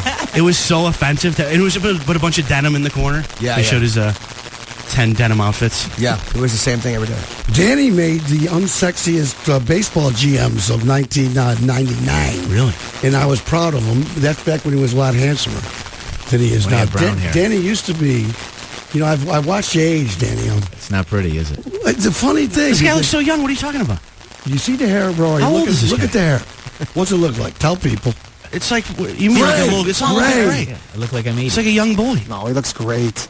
How old are you? It's an old guy. 42. He used to be a young That's guy. not old. No, it isn't, but he let himself with the hair. I personally go for the Just for Men because I want to keep up. The Just for Men, I think, is the greatest invention ever. If Danny was a little closer with me, I would talk him into using some Just for Men. You know, bro, you dropped. But because 10 you guys aren't close, you're not going to mention it to embarrass him? Well, no. I meant when I was more at my leisure, we went to lunch the other day, I'd say, hey, bro. But I don't. You should say something. But now I'm saying, just for men, the guy drops 10 years. Look how handsome. But I think it looks good. It's distinguished. You like the gray? Yeah, I like salt and pepper. It looks good. You always got to point out people's, faults. I almost just said that yesterday. Yeah. It's probably a stupid time to bring it up. We have Opie and Jim in the studio. But we had a guy, he's talking to the baseball guy, but just happens to say he looks really old, like in the interview. Don't mean it that No, way. listen to what you did though. You're talking to this guy Joey Bracata. He's like, he got pissed. he wrote this beautiful song about the soldiers, and Wease is like, oh, you have this beautiful song about the soldiers, and he's like, I feel like you'd be more famous if you weren't so fat, if you didn't look so terrible. And the guy's just turning like bright red, and Wease just keeps going, anyway, the lyrics are beautiful, the music is tight. If you weren't such a mess, maybe you'd be able to perform this everywhere. That's funny. That's really funny, but it is a good point, though. Yeah. It is, right? It is. You have to have a look to be famous. Bro, the dude looks like he's handsome. See this? He was so mad when he walked out of here. See, this is what the guy's got. He's got one of these. He's got a belt. You can't get up on stage with this thing over here. So I'm saying the kid's loaded with talent. I'm a big Joey Braccato fan. He's the chosen one, he calls himself. Kind of like Chosen with a Joe in it. Thank you. He's the chosen one. And he's got a killer. This thing's phenomenal. And he's got a bunch of other tunes that I think are great. He's been writing tunes. I've been trying to get Susan Tedeschi to sing one of them. And it's... He needs a hot chick to sing that song. It's the only way it's going to be huge. There's Joe. There's the chosen. He's got the guitar covering his... Yeah. It's, but no. Look that fat. When I say those things, maybe I'm trying to help him out. No, you're not. You're trying to make yourself feel better. Me? Yes. What do I care By about pointing out gray hair and somebody that's overweight. I should never be as handsome as Danny Mason. Are you crazy? You don't say that, though. I'm just saying, I'm trying to help him maybe get to the Just for Men. All right. You're helping him out. I got you. If he Just for Men's, bro, unbelievable. All right. And all you do, I do it. I know. Where am I going? You don't do nothing, right? No, I can't diet. I mean, I don't really care. I mean, I'll cut it probably today. I keep it a little shorter than this. But I'm not going to diet. It doesn't matter to me. You should. Yeah, I don't care. Be young, bro, with these people. You're in that friggin' show business. Doesn't matter to me, though. Okay. I'm not going to do it either. I absolutely won't. I'm not going to diet ever. Oh, God. I'm serious. Jimmy, I don't want to hurt a guy, but I might have to throw something. Go ahead. Here's a friggin' guy. Hit him hard. Here's a guy. Now, you heard what he Make just it said, hurt. so I have to come out with the honesty. Here's a guy that goes, hey, Jim Norton goes, and my boy Jamie, I ain't dying nothing. I know where you're going. know where I'm so going. glad you're coughing. Here's a guy that spent $80 a month for 10 years on Propecia for his hair. Now, if you weren't vain, you'd look like Nick friggin' bald ass Titucci. Right. I gave it up though. Because who talked you into it? You Be did. honest. Wait, where's the bald spot? He Exactly. doesn't have one. That's the point. You're insane. Bro, Propecia, $80 a month, 10 years. For what? For hair. His chest and eyebrows. Yeah, it grew everywhere else. You know what? You know where it happened to me? You know the Comedy Cellar? Sure. The bathroom at the Comedy Cellar. You can see the back of your hair. Yeah, because you're taking a leak. You look in the mirror above your face, and then it reflects behind your Yeah. head. There's two mirrors. Yeah. Bend over. What do we got? Look at this. Oh, what the hell's God, wrong That's with you? nothing. Something wrong with him. I'd take that. Nothing. I'd take that in a second. So, but let me ask you, for as far as hypocrisy is concerned, how can a guy that spends $80 in a month because he thinks he's going bald when he isn't, not going to color his hair? I'm going to be honest. I just wanted to agree with Jim. Okay. I love it. You've changed him, Wease. You convinced him. Didn't I? Yeah, he's gonna I did. Stop shaving his chest, too. Maybe. But when I was taking the Propecia, to be fair, I wasn't married. Do you know what I mean? I was like a single guy. Oh, now you're not doing it because you got your old lady. But she was cool with it. I checked with her. You got to keep your crap up. Tell him. You have to. Tell him, Mo. What's wrong with you? Can't like get married and then let yourself go. What do you think it's Steve? You did let yourself go though. I did notice that last night. It's hard not when to. you're on stage. It's hard not to. What's the issue? Food? Yeah, I eat food, drinking beers every night. Alcohol. And you feel like you don't have to try anymore? I'm trying them back in the gym. Yeah. Back in the gym. Got a sponsor, World Gym. Yeah. Steve. Weezy, how are you? What's up, buddy? Yeah, just a quick comment that never. I've been listening to you for years. You make me laugh in the whole 9 yards. One of the funniest things that you do, which maybe even laugh even more because it totally conflicts with what they're just killing you for, calling Joey a fat guy, is that when you're trying to explain something and it sounds like you're dancing around because you don't want to hurt somebody's feelings. I don't know if it'll come across funny me telling you, but listening to it on the radio, when you stutter and stammer to try to get out something with your and I just about fall off the chair or drive off the road or whatever. That comes across on the radio hysterical, as you can't use a man of a million words gets lost for 10 seconds at a time. Well, because if I said I got to get the right word before I get screwed up here. But that is, without you knowing it, baby, that is one of the funniest things that you don't say. Sir, you should rate yourself out as the worst explainer of anything. Praise Jesus. Hey, I got to take a break.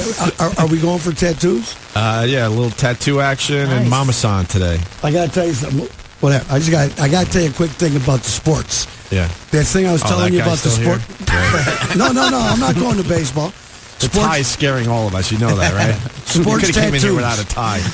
Oh, sports tattoos. Yeah. You know, I was crapping on people that got sports tattoos. Yeah. So this guy calls up like that guy, trying to beat me up. The guy calls up, "You're such a hypocrite. Don't you have an Opie tattoo?" The guy says, "I'm not a sports team, bro." That's how dumb the guy was. I go, I even know. I mean, Opie means a lot to me, and blah blah blah. You know, personally, did this, did that. Long time. You're comparing that to the Yankees? I mean, where do these people come up with these kind of thoughts? Guy goes, I got the Wease. I'm going to call up dumbass wipe. You say that one? Yeah. Okay. Has we did the cancer thing together. It's a little different than following a sports team. That's what I'm trying to tell you. Some of these guys. I watched Wease. I mean, he was a wreck down in New York playing his poker. I was just telling someone about you. You're going through chemo. You look like hell. You look like you had a sunburn and your hair's falling out. And he's going out and playing poker every night. No, that was only at the beginning. Then I was done. And then you were done, and then you were doing the online poker. Internet. Yeah, I know you did the online. Is that how online poker started for you? Yeah. Oh. Yeah. It is. It was to pass the time. Oh, my God. It was, God bless you, Wease. Opie turned me on to the telescope. Shh. Well, Wease is stuck in this apartment on the 72nd, the Upper East Side. And he's overlooking this entire apartment complex, and he's got to be in this apartment for a month. He's like he said, you know, he slowed way down, and now he's stuck in an apartment. I'm like, get a telescope. You're going to see some good stuff. I didn't know. I did, too. You saw some good stuff, right? Damn right. I had shows. There's a lot of shows. Choices. And there's a lot of New Yorkers that don't believe in shades. I think they're all... Oh, it's the greatest. They're all into that voyeurism. Upper floors, they don't need shades. Yeah, where I live now, I overlook a river. I'm kind of depressed. I want to look into some windows. Well, you don't have it. Yeah. His old lady watched Sully land the plane. Yeah, that's true. Right out the window. Yeah, I remember. By the way, one other quick thing. I was in Aruba. Opie woke me up one morning because he didn't know I was on vacation. In that airplane, that New York Yankee that flew into the building. It was Corey Lytle. Right across the street from the crib. Yeah. Opie was with me in New York. Yeah, he slammed right into the building. That was a horrible story. Jimmy had a great line about it. High and inside. Good night. Did I say that? Bro, this guy's got a memory like you can't even believe. Oh, I don't remember. We love the delivery. That was terrific. Yeah, that's cool. Boy, that'll sell Jim Norton tickets. 261-15. Turn his mic off, please. Bothering us. I can do that. 261-1570. You want to get a couple of last reservations? Meeting in the city, dressed so fine and looking so pretty. Hold on, wait. I got stuck with the name of that band. Don't say it. Hot Town Summer. Go ahead. Love and Spoonful. Jesus Christ, you know who that is too? That dude. Am I crazy? Huh. I'm crazy. What? I almost blew a story. I was gonna say it was the guy that was banging his daughter, but that's the mamas and the papas. Yeah. Love and Spoonful. What was the cat's name? John Sebastian. John Sebastian. Jim Norton's at the Comedy Club tonight and tomorrow night. You can get a shoehorn. You can get your ass in. You can call 261-1570. Try and make a reservation. He packed the joint last night, and that's rare, Thursday night. But now it's Friday and Saturday, 7:30 and 10 o'clock shows. See to Opie. And, of course, Jamie Lissow is the feature act, which is a word I never knew before comedy, the feature. Can I jump in for a second? Who's talking? First time I saw Jamie last night, unbelievable. Great set. Oh, thanks, I know I've been beating you up all morning, but, man, you were really good. Thanks, appreciate it. Really, really good. By the way, check this kid Rochester's lucky. Matt Delbert. Yeah. This is the kid who was emceeing last night? Oh, he was good, too. Little Matt, young Matt, man, he killed the joint. Yeah. It was definitely a pleasure to be there, man. I've been a fan of Norton for years. Well, here's a funny thing. Thank you. Jim, this kid bought tickets. He bought tickets for, I think, tonight or tomorrow night. Then they said, before they hired him to be the MC. Really? So he already bought tickets. I never want a comic buying tickets to see me, man. Never a comic. I would always want to just come for free. How about never, that? Never want a comic to pay. Who knew? Like an ass. I feel like an ass. That's all right. I paid when I was in LA. This is a bad comparison, but I was in LA in '95 or something doing a showcase, and Richard Pryor was working at the Comedy Store, and I wanted to see Pryor, so I paid like $7 because that's all the Comedy Store charged to get in at the time. But they're like, you're a comic. I felt like such a suburban ass from Jersey. Like, I didn't know you could just go over and watch him. I paid for it like a pre-bought ticket, like a fool. Richard Pryor at the Comedy Club. How good could that be? He was terrible. He was very, very sick at that point. It might have been nice. He was sick already. Yeah, they had to walk him up. He literally would take 5 minutes to get to the stage. We just talked about this on the air. I don't remember. Oh, with Joe Rogan. Yeah, he was very, very sick at that time. So but it was just to be there with him, yeah. Right, but basically sad, probably. Extremely sad, but it didn't matter. It's like, you just go in and kind of sit in the room with the guy. Sure. And, you've never seen a guy struggle so much to get words out, and nobody spoke or heckled. It was kind of nice to see that audiences can be human. Oh, because it was an audience of regular people. Well, they were all there to see Pryor. Anybody who would have heckled probably would have been executed and, bitten. Closest I got to Richard Pryor was his daughter on the show. Oh, Rain? Yeah, and she was a nice girl, but, just to be that close, Richard Pryor must be everybody's. Yeah. That's it. I got him to sign my business card. I didn't do photos back then, but I got him to sign. It was like a child's handwriting because he had MS very badly at that point. He couldn't really write. But his ex-wife got him to sign it for me. I think the one he actually beat when he was in the 70s. Not the one whose car he shot up. Yeah, Jennifer. I think Jennifer Lee, her name is. She's a white woman he married. It might have been the one. He, I think, had some rough times with her. Apparently, Richard was not easy to live with. So, listen, you, Jim Norton, you did, what's the name of that? The Bonnaroo. I did. Yeah, I've done it twice. What bands did you love? You do your comedy. Metallica. Sorry, I'm screaming. But there's a bazillion. Did you see? This is what I want to know. Did you see any stuff that you didn't think you'd like that you went and dug? Because usually a festival, as a matter of fact, the Jazz Festival in Rochester is like, that's what they like to sell. They get this big thing at the Jazz Festival. It's not who you know, it's who you don't know. That's what they sell at the Jazz Festival, which is really, I think it's a genius line because they've got people conditioned in Rochester to come down to this thing. There's like 280-something shows, different group shows, and people actually have been taught to go see bands they never heard of. And a lot of them get turned on to great stuff. You didn't, at Bonnaroo, catch an act, you don't go look at them. No, the first time I went was in 2004. I know because we were off the air, and I spent a lot of time with Louis C.K. there. And I remember, I don't know why I did this, but I wet the bed in the hotel room. I swear to God. This was 2004. I wet the bed. And you don't drink. Hold on. No, I was totally sober. Are you sure it was urine? I'm not even trying to be funny. Oh, yeah, it was. The location, smell. I dreamt I was swimming. All right. And you don't drink. How the hell could that happen? I don't know. I'm a heavy sleeper, I guess. So, by the way, your Louis C.K. friendship went to Lucky Louie. Yes, Louis is probably the best, most interesting storyteller I've ever met. Like, he's a guy. He can just sit there and tell you a story and be interesting. I spent a lot of time with him in Montreal. We did the festival together. Yeah, I love Louis. That's when I saw you in Montreal with the. That's right. We had dinner, right? What's the name of that? No, but what's the name of that show? The Nasty Show. Is that different than the Dirty Show? The Dirty Show, same thing. No. But I'm talking about these are. Slayton used to be. Yes, that's that. But you were at another joint down in the basement, I believe. Do you remember any of that? And it was a weird title for the show. It's like The Confession. Yeah. Show? Oh, Confessing It. Yeah. That's where I got Monster Rain. It's funny, Monster Rain, the story about my little oral treats with other boys my age when I was in kindergarten, first grade. I told that story at Confessing It. Yeah. Unbelievable. And Opie said to me, he goes, do you really think I'm going to forget that when we get back on the air? I wrote it on my hand with a Sharpie. He wrote it on his hand. I'm like, you got to be kidding me. But that inspired me to keep telling the story and to make it into a bit because Opie said that. Beautiful. Yeah. And you have a stalker in the room. Let's make it official. Billy? Why? He remembered the name of the obscure show that Jimmy did 7 years ago in Montreal. This guy knows everything. He's great. You have no idea. Wait, tell him, what about the ventriloquist we had in? And Billy brought, remember you know what I'm talking about? Johnson. From Soap? Yeah. Jay Johnson comes in. There's no time for Billy to have gone to a store. He just went home, and he comes back with a Soap DVD from Design. Knew everything about everything.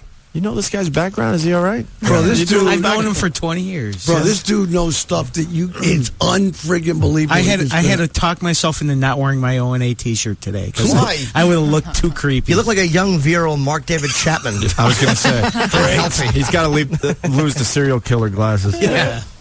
Hey, tell Jimmy. I don't know. It's your show, but Jimmy knows. Show. I don't care what. Jimmy has I don't know if I'm going to call it a hobby, but he knows a lot about serial killers, and you knew one of the guys, the Rochester guy. We didn't. No, two. I got two dudes for Jimmy. Jimmy knows a lot about the serial killers. Okay, I got two headliners. You have headliners. I got two headliners, bro. You ready? Yeah. Well, one of them, Arthur Shawcross, I don't know if he makes your league. Does he make it? He's a naughty boy. Yeah, I saw him interviewed. He's a very creepy guy. Jimmy knows a little bit. Did he die recently? Yeah. He was a couple years ago. He actually killed. Is Cashman in the chat room? Yes, he is. Arthur Shawcross, there's a kid in our chat room right now that works here. Arthur Shawcross killed his aunt. Arthur Shawcross. Wow. Was his aunt Yeah. She was a hooker. A friend of mine. Okay. This is the weird thing. Arthur Shawcross, I had this, Cashman's uncle, I called him Jives. His name was John Ivy. Jives, J-C. John Ives, John Ivy. John Ives was his name. I called him Jives.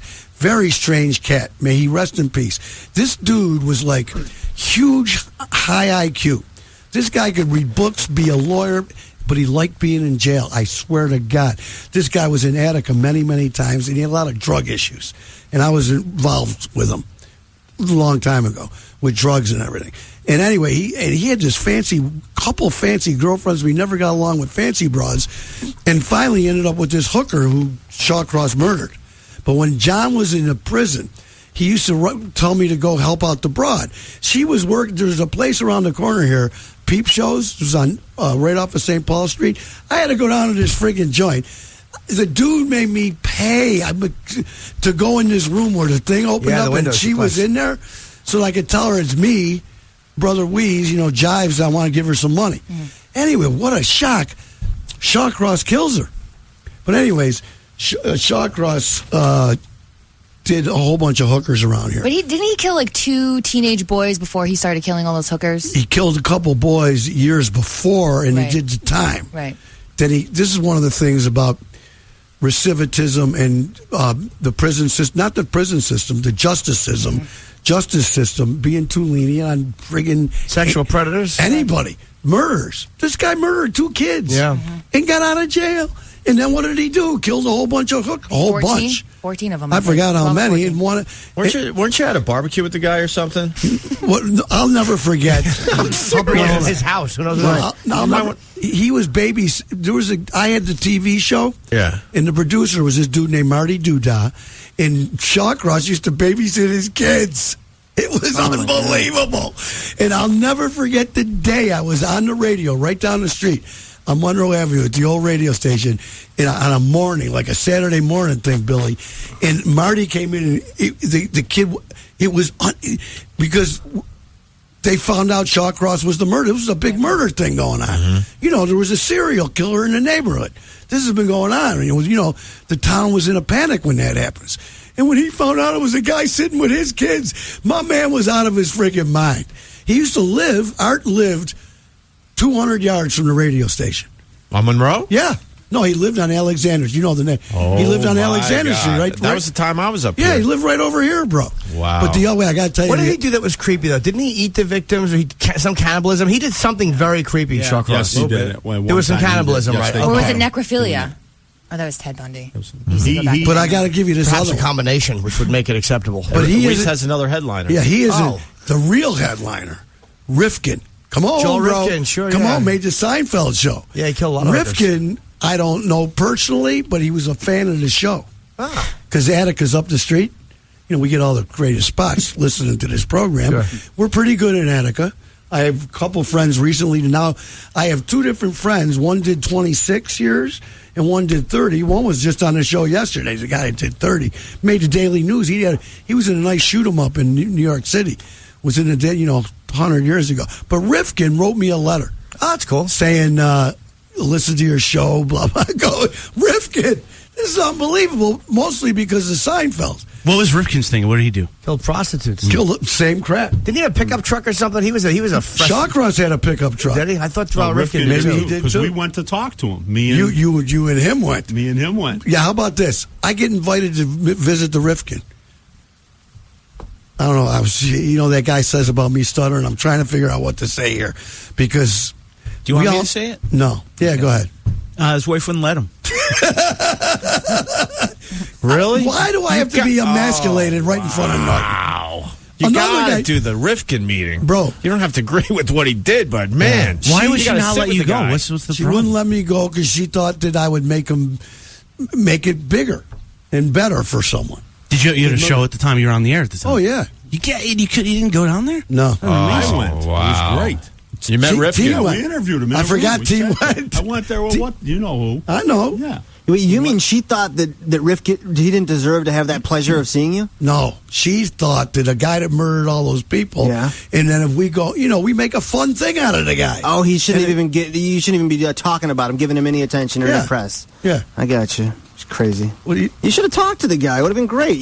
Meg, that story would have been a lot better than this one. No, this story sucks. But was he forthcoming? Or was he forthcoming? Yeah, he sat there. He showed me his drawings that he had. We talked for over an hour. Did you get any of the drawings? No, but I have Arthur Shawcross and John Wayne Gacy autographed at the tattoo shop, framed. There are. Give him the Norton. Tattoo. I didn't give him. Give him the Norton. My birthday present. I wouldn't want him. I thought that was what. Nah, I have a real weird thing. Like serial killers they really are just disgusting. Just a little. But I mean, we have this really weird pop culture iconic thing for guys like Bundy. Bundy was a gentleman killer. And he raped a 12-year-old, put her head in the mud. Like they're just terrible. But people. there's a new law now where aren't they saying? Isn't it in California you're not allowed to interview anybody who's on death row now? No, I don't know. Because they don't want to give them that sort of celebrity status. RJ. How we doing, Brother Wease? Good. How are you, sir? Good. There's a third gentleman from Rochester that's a serial killer, too, or was, is Anthony Bianchi. The Hillside Strangler. One of two. Yes, sir. Rochester. We don't play. We got some sick neighborhood. He married one of my mother-in-law's friends. Say again? He was married to one of my mother-in-law's friends. Very nice. Well, where was Angelo Buono, who's the other guy? Was he from here as well? I don't believe so. I know Bono just recently passed away. Oh, did I? Okay. Is Bianchi dead or no? I don't think so. I think he's still in prison. Yeah, I think they were like injecting women with like cleaning fluid. They were like a couple of really silly geese. Bro, you get RJ, you get a $25 gift certificate to Bill Gray's. Get a Bubba Double Cheeseburger, my brother. Awesome. Thank you, Brother Wease. $25 gift certificate to Bill Gray's. Let me put you on hold ski. That's great after we're talking about cannibalism. Prostitutes. How it's like a burger. Have it rare. What did I just say? Wait a minute. Somebody, I'm really interested in this. On, I forgot what network. I just saw an ad coming up. It might have been ABC doing a big interview with Timothy McVeigh. After all this time, I think he's come out and say, why he did all this crap. Wait, wasn't he executed? Wait a minute. I think they. This is going to be an amazing interview. No. Terry Nichols is still alive. No. This is McVeigh. It's in the can. Oh, it's an old interview. But it hasn't been seen. They're going to finally It show hasn't it. been seen. It was like Dateline or something. It hasn't been seen. No, seriously. This is brand. They're really. I'm all excited to see it because I want to hear a guy tell his crazy stuff. Jim, how do you know? Like, you know so much about serial killers. I've heard you on ONA. What do you think is the fascination? Like, what made you learn so much about the same fascination as everybody else. It's interesting reading. It's completely different to see. I'm kind of drawn to that stuff. I don't like it, but it's given me actually great empathy for other people. Like, I go to this one website where I watch beheadings, and it's like it really does make you feel for other people. Like wait. Let's get back to the beheadings, please. Yeah, I don't get it. Can't do it. No, I don't get it. What you mean? It's rough. The beheadings, like in Iraq, where you can watch. So when you watch it. I can't look at that. They're very, very upsetting. They're remarkably upsetting. They violate you on some weird level. But it's weird to see something and to feel something. Like, most things you watch things are thrown at you and you've seen everything, every aspect of violence and sex. Right. For something like that, it's like, wow, it really does. It jolts you. How's the footage? Is it like grainy, or can you? Some of it's very, very clear and good. The Daniel Pearl one was not good. The camera guy panicked. I'm not even saying that shit is good footage, but it's very clear on a lot of them. And one video I watched upset me so much, I had to get out of bed. I thought I was going to throw up, but I've never had that feeling watching it. A woman or a man? It was a guy being murdered with a hammer. It was very Clockwork Orange-ish to feel that way and get up and get sick watching something. See, the thing with me is being the level of a pussy that I am. To see someone, the first thing all I can think of is, how do you do this? Yeah. I don't mean watch it. How do you be the dude that cuts a man's head off? Yeah. How do you do that? And that's how many such different. It's and a bunch of guys are standing around. All right. Yeah, you know you're in bad shape when you're in Iraq and you're wearing like an orange jumpsuit. It's never going to be a good outcome. You're never receiving an award when you're kneeling and Tawhid and Jihad is written behind you. Mark. Morning, Wease. What's up, bro? How you doing? I heard you guys talking about some local serial killers. There's one that you failed to mention, and the reason I mentioned it, this gentleman likes to read. There's a book that recently came out by a guy by the name of Michael Benson called Killer Twins. Two brothers, one named Robert Spahalski. He got convicted of killing 4 people in Rochester, was suspected of some others. At the same time, when we arrested him for that murder, his twin brother, was in Elmira prison for a murder he committed years ago. You got to be kidding me. No, it's on paperback. How interesting is that? Twin brother murderers? Yeah, it's a pretty interesting book. It just came out in February. You can get it at Wegmans or any place. And if anybody heard of it? No. The interesting part is they killed the same person 10 years apart. Good night. Mark, you get I've it? never heard of that, man. Mark, 25. Pretty much, it's, the human behavior. What fuels people to do the unthinkable. That's the part I liked about it. I enjoyed it. You're gonna give him a sandwich, eh? Yeah. $25 gift $25 gift certificate to Zeb's. Jesus. Spend it tonight while Lily's bartending at Zeb's from 6 to 8. $25 at Zeb's, ladies and gentlemen. Now they're speculating Dahmer had something to do with Adam Walsh's disappearance. You're Jeffrey kidding me. Dahmer. No, they Really? said I don't believe it because he was adamant that he wasn't a pedophile. But didn't somebody admit to it on his deathbed? Otis Toole did, but he was also then he recanted it. But John Walsh, that's who did it. See, that's the other tough thing about these guys. Some of these people admit crap they never did. Yeah. Lucas confessed like 600. So he didn't kill 600 people. Yes. Short break. Norton and Opie, the Opie and Norton show with Jamie Liss out tonight. The Lemon Party's terrific. You want to take a look at that? Bunch of people enjoying the twilight I'm of their punching years. it up. I'm punching it up on Lily's I computer. have twice received emails that I wanted to. I twice received emails that I wanted to like angrily respond to someone, like somebody just saying something, and I would like write this, and instead of responding, I just send the link to Meatspin with no other words, and it's just the best. It's a good idea. There you go, Wease. Isn't that nice? Yeah. Doesn't the one guy look like Arnold Palmer? I can't even look. Tell me, what are you seeing, Weeze? Tell me what are you seeing? You look.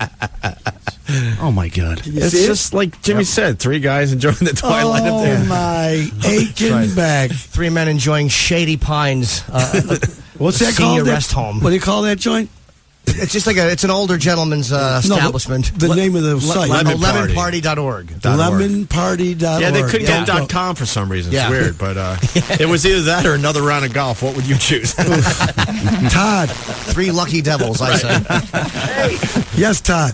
Wease, how's it going? Good, Todd. Hey, happy birthday, Jimmy. What's up, man? What's going on? Hey, I got tickets to see Jimmy tomorrow night. I am so stoked. Oh, thank to see you, man. I hope you like it. He'll like it. I caught you at the Cellar. I don't know. It was like maybe a year ago or so, and you were going to the bathroom to take a leak, and my girlfriend's like, "Oh, there's Jimmy." So I followed you in the bathroom while you were in the bathroom, and of course, a little starstruck. I was like, didn't realize what I was doing. I didn't know the bathroom was so small in the cellar, and I walked in there, and there I am sitting with Jimmy while he's taking a leak, trying to. Were you the guy I made love to on the toilet? How could I ever forget that? I'll never forget that moment. I can't believe a guy been to the Comedy Cellar and was surprised the bathroom was small. Yeah. Because it's a huge friggin' joint. 150 seats. 150 seats maximum.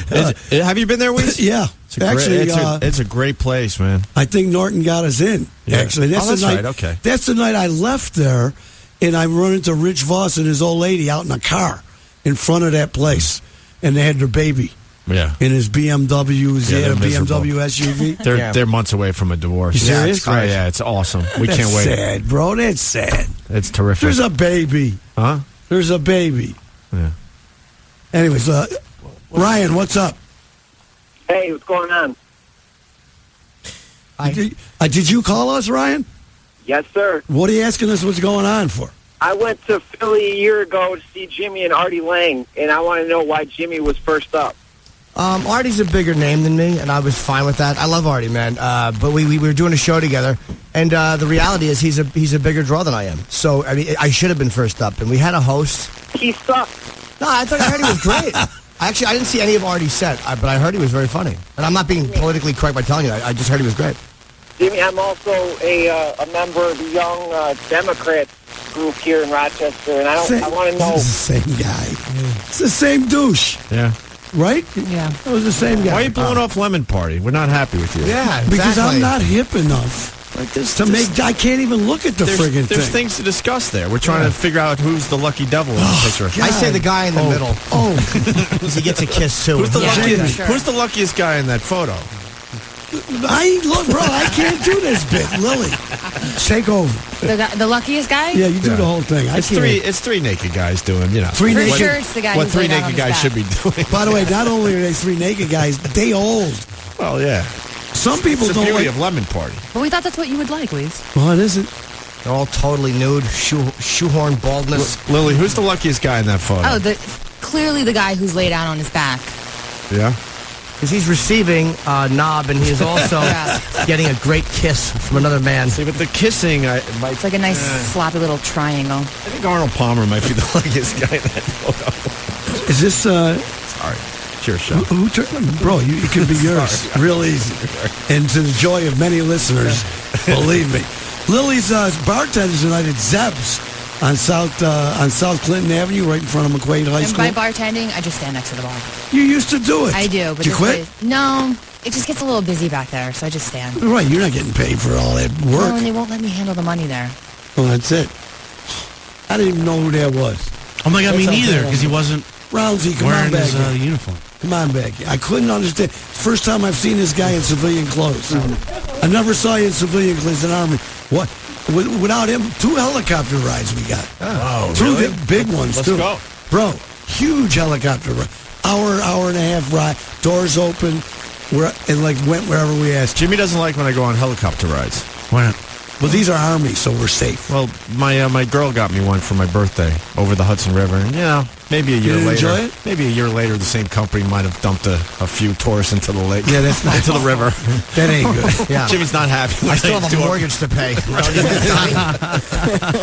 Yeah, it might have been the same company. It was the one where the small plane hit the helicopter. Oh, That was last summer. Yeah. I did my tour with those guys. Yeah. Well, it's a good thing you got yours done before, because you would have never gone after. Kidding.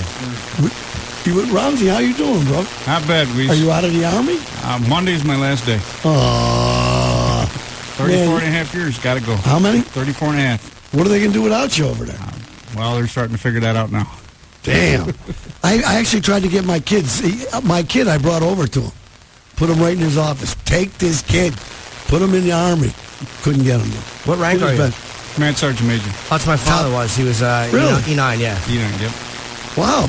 30 years? Yeah, well, no, he was thrown out for a Biloxi Blues incident. No, I'm kidding. He just retired. How many years? He was in the Marine Corps in the 60s, and I want to say 25 to 30. He was reserves. He'd go away for active duty twice a year. Is that how it was? So did you live in Jersey your whole life? Yeah. Oh, because, military sometimes moving around. No, he didn't have to move around. He worked for the post office as well. Oh, it's the best. Yeah. I work for the post office, too. You get out of service, you get the points, you get the deal. I got the post office. It was great. Yeah. It was in Philly. Fun. Liked the post office. I just ran into a mailman. Where the hell was I? I just ran into a mailman, and it was like 4 o'clock, but I wasn't cognizant of the time. And the guy, and I was breaking the guy's balls because he was bitching, and I'm going, come on, bro, best job. You got to love this job. And he said something, and I go, bro, I was a mailman. It was the greatest. He goes, did you see what time it is? We were done at 2 and change. They're making, I guess it's a whole new deal these days. We were done at 2 o'clock and change. Actually done at noon, then we pretended to work. But I guess now they're making them... well, they're getting rid of Saturday delivery. They're delivering... This guy was still delivering mail at 4 o'clock in small change. Tiger Woods paid Rachel... By the way, Lily's cousin, some gay dude, was like Rachel's... Best friend. Yeah, they're best friends. They were on Right. TV together. Yeah. She was riding on his back on TV. But she got $10 million for gagging. Not for gagging. Like when they for were not gagging, actually. Yeah. She got $10 million. That's some deal, man. Is that against the law? No, she's allowed to be. Her lawyer is Gloria Allred is despicable. A despicable. I've seen her woman. for years, by the way. She's a despicable woman. Quite attractive for an old broad. Come on. I couldn't do it. Because if you take the stuff out, just... No, I couldn't do it unless she was in some sort of physical pain. She's a despicable woman. But yeah, she got $10 million. She must have had something though, because she's the one who played I think leaked the voicemail to usweekly.com. She must have had something on him. Either that or his people panicked and just paid her $10 million before anybody else came out. What I'm saying is, I thought blackmail was illegal, and isn't that what that is? I think you're right. But if you've got information that you got legitimately, and you're going, look, I won't say it. That's probably not blackmail. Okay, hold on. Trying to go back to for fun, David Letterman situation, and the guy's going to the joint. Yeah. David Letterman, the guy had legit information. The David Letterman guy had legit information, and he told David, if you don't give me some cake, I'm telling.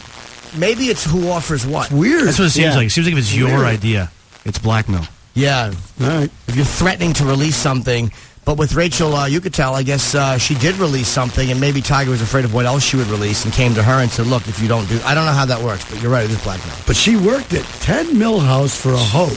Yeah. Nice. Well, here I am trying to win the lottery twice a week. Yeah. I don't get 2 friggin' numbers. Jim Norton's at the Comedy Club. Lily's at Zeb's. Jamie Lissau's falling asleep. Oh, no, I'm not. All right? Yeah, I'm good. Roundsy's here. We got to take a short. He ain't performing. Lissau is. I will be there. Jamie's very funny. Jamie Lissau.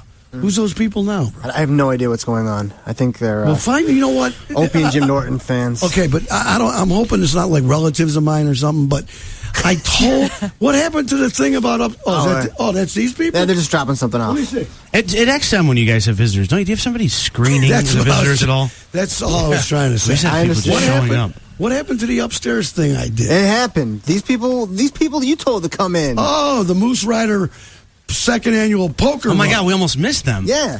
That would have been terrible. Hold on. So glad you have confidence in Jim Norton and I that you had to overbook these crappy guests. Get the poker lady. Oh my God, really? Wait a minute, we better bring in the minor league baseball guy. It's only going to be Opie and Norton. Another guy with a tie that's having an Easter egg roll. That's terrific. It doesn't even want to use the field because he doesn't want anyone crapping on the field. No one picked up on that. He doesn't want those dirty babies on his field. That field is finally manicured. Right. Let me tell you something. We need some more retired military guys near it. Pretty slow. Yeah, the retired military guy was terrific. Wow. You don't support your military? Opie? Love the military, just don't love him on the radio. Oh, there he is. Hi. We're just complimenting you, sir. He's a good man. Hi. Looks like the guy from the Ding Fries Are Done. Oh, that reminds me. You mentioned Mojo Nixon. Yeah. And this goes back before you knew him. We'll just do a second of this because I think Norton might get a kick out of this. This is a song, and you can ask him when you see him next. This is Don Henley Must Die, Mojo Nixon. It's your boy Mojo Nixon. I'm enjoying that. Yeah, funny, isn't it? I didn't say he was our boy. I just met him for the first time. It's your boy. He doesn't seem to care for Don Henley. Yeah. What's his problem? If he was here right now, I'd go, hey, tell us how you really feel. Don't let him get back with Glenn Fry. That's some funny lines, bro. I think Wease wants out of here so bad today. We're having a great time. What album is that Lucinda Williams song on? I'm on iTunes. I cannot find it. You can't find, bro. Which one? Change the Locks. Change the Locks is on almost all of her albums. It's so good. Oh, okay. I'm going to put the tune on for you and give it to you. Larry. Hey, Wease, what's up, buddy? You are. Hey, listen, have Billy download the song by him called Vibrator Dependency. By Mojo Nixon? Yeah, that's pretty entertaining. I think you'll get a kick out of it. Vibrator Dependency. We'll look it up, bro. Okay, bud. Yeah. Thank you very much. New news following the admission by this kid, Ricky Martin. Did he happen to be a homosexual? Yeah. By the way, I just saw a picture of, this is how lame I am. I just saw a picture of Ricky Martin, after he came out. I never realized which dude Ricky Martin was. That's Who did you have him confused with? I keep mixing him up with J-Lo's old man. Wow. J-Lo's? J-Lo's old man. Mark Anthony? Yeah, I don't follow any of that culture. The easy way to split them is one of them was with a woman and one of them has a face and a pillow. Sorry for laughing on the joke. That's fine. But when I saw him, the Ricky Martin. Yeah. See, now I'm afraid to say, but that's a handsome dude. It's beautiful.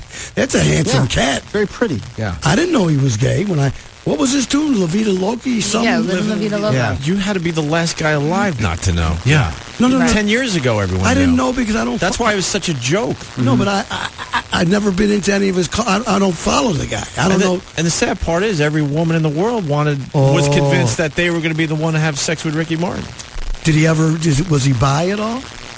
You ever give a take? Anyways, hot on the heels of Ricky Martin, Anna Paquin. You know her? Yeah. Just came out. Sookie Stackhouse. What? Anna Paquin's bisexual, yeah. What? Who's Anna Paquin? She's in True Blood. You got it. She's in the lead chick on True Blood, Sookie. But go back. What was she in? That X-Men?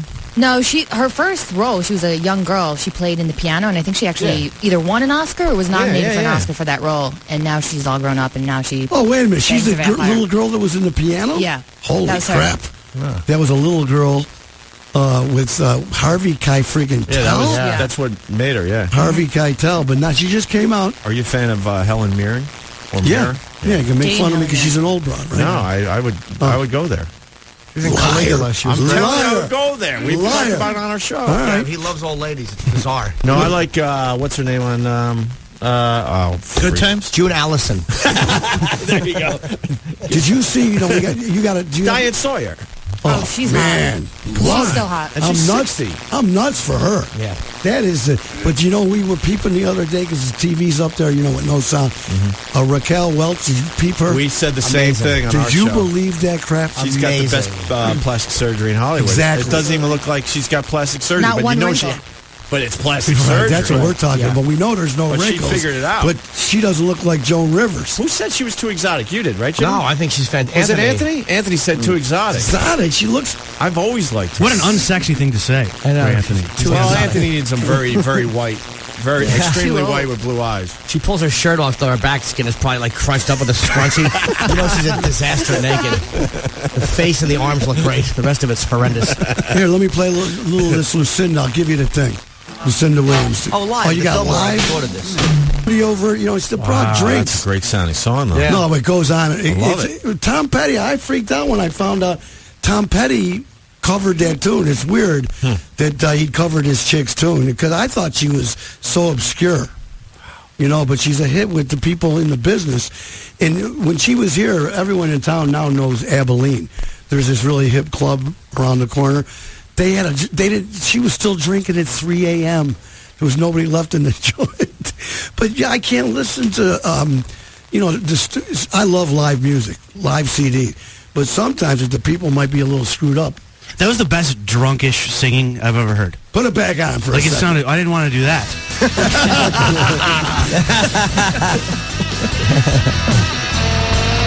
You know what I mean, though? Like you can hear a little slur, but she's nailing every note. Note? Yeah. She ain't good with the notes. I want to buy the studio version, but I bought this Fillmore. Is this the Fillmore version? I just bought this on iTunes. Studio. I don't know what album it's on. We should probably got that too. I got all the crap. Listen to this stuff. I mean, if you like guitar, I'm a guitar guy. You guys should tune in tomorrow to the Brother Wease Billy the Story morning music show. They play only D-sides of It's true. Stuff downloaded from old tunes. It's true. All the hits from, no, they weren't hits. By the way, Opie, you didn't want to go see the Allman Brothers this year. I wanted to. Why'd you call me? Jake, my son was working the gig. Yeah, I love watching the Allman Brothers. Warren Haynes.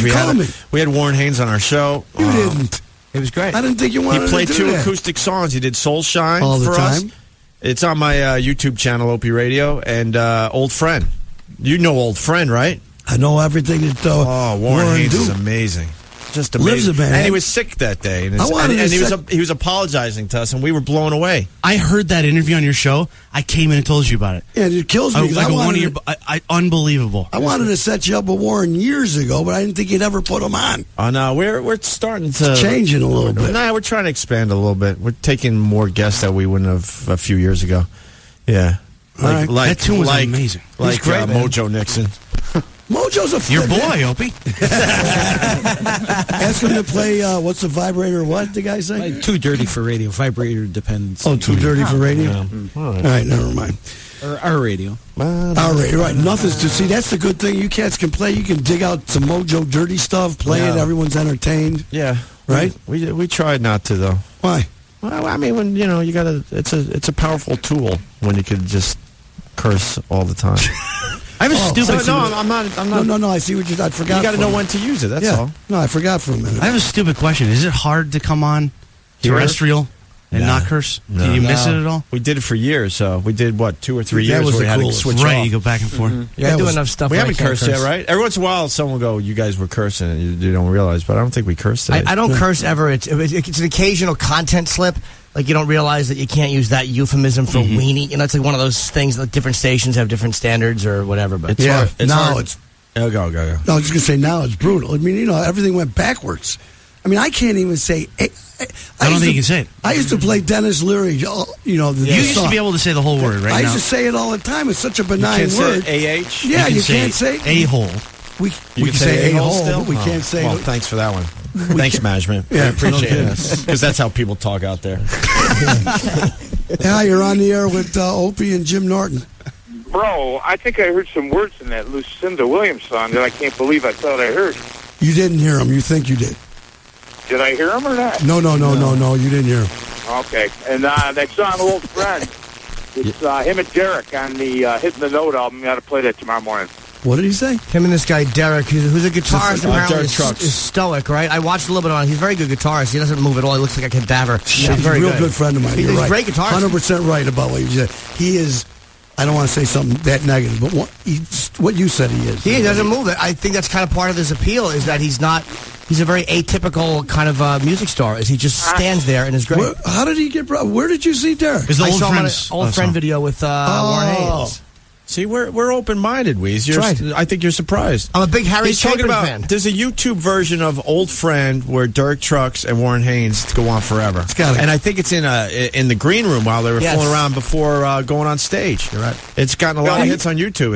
It's pretty good. How come you didn't go to the Allman Brothers? I got lazy. You did. I got lazy. Way up. It was way uptown. Yeah, it was way uptown. It's 5 blocks from our house. No. They moved. They're not at the Beacon. They were at the Palace Theater on 175th Street this year. 175th. Yeah. That's a little rough. That's the neighborhood for the Allman Brothers. It is a great venue to watch live music, though. Well, they got the brothers part right. So check this out. So my son was working. The gig, and when you guys had the flood, can you call it that? What? When you guys had the big rain, Well, and the subways closed down the because of all subway the rain. closed and everything. Oh, we didn't know. You got to be kidding me. Yeah, we're too Anyways, rich for subways. the subway closed down. Jake's living on 88th Street. Yeah. He had to take a cab to 175th Street for the gig. The cab cost him everything at the friggin' gig he made that night at the Allman Brothers. It's Washington Heights. Washington Heights, New York. Yeah. So, but I wish you would have. Well, you wouldn't mind. Speaking of music, by the way, big band Moody Blues. Oh yeah, Moody Blues in town. Look what time it is. Front row tickets. We got front row tickets. Look what time it is. I want to see what year it is.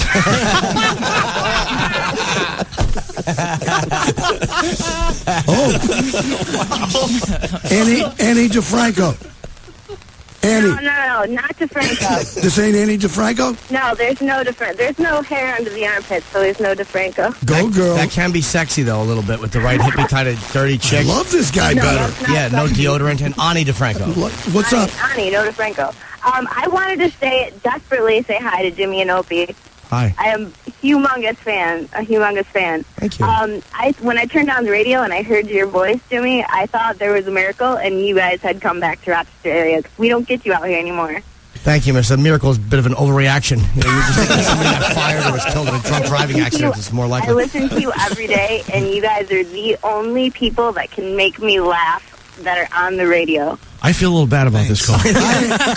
Not only that, I mean, these are my boys, but how can I not tell this girl to kiss my ass? Right. Seriously. I'm sorry, Wease, but I have to tell you, maybe they can give you a lesson in relevancy while they're there. Well, there's no need to be mean to Wease. No, hold on, Jim.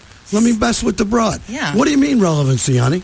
Well, I don't know. You have some trouble staying with the times there, buddy. I hate to interrupt you. We do have Moody Blues tickets to give. I would love some Moody Blues tickets. No, I actually love Moody Blues. So. Annie or Ani or whatever asswipe name you got. Listen, I'll tell you something. I gotta say A-wipe, actually. Listen, I don't know what kind of thing you use for a brain, but I guarantee you that if you debate me about the relevancy of what we do here every day, that you won't think of one thing that we discussed that's probably not being discussed on their show. Yeah, like Justin Bieber. Yeah, how current you want to get. Well, I have to tell you, I listen to you possibly once a week, and I try so hard to laugh, but it's just not happening. Well, you know, Jamie's only on the Jay Leno show and on Red Eye every week. But it's not that. Wait, hold on, Jim. No, that's fine. Because there are a lot of comedians that are on TV that are not funny. well, listen. All I can say is, what do you listen to when you're not listening to this show? That I want to hear. I don't listen to the talk radio anymore because we don't get O&A. So O&A are the only show on talk radio worth listening to?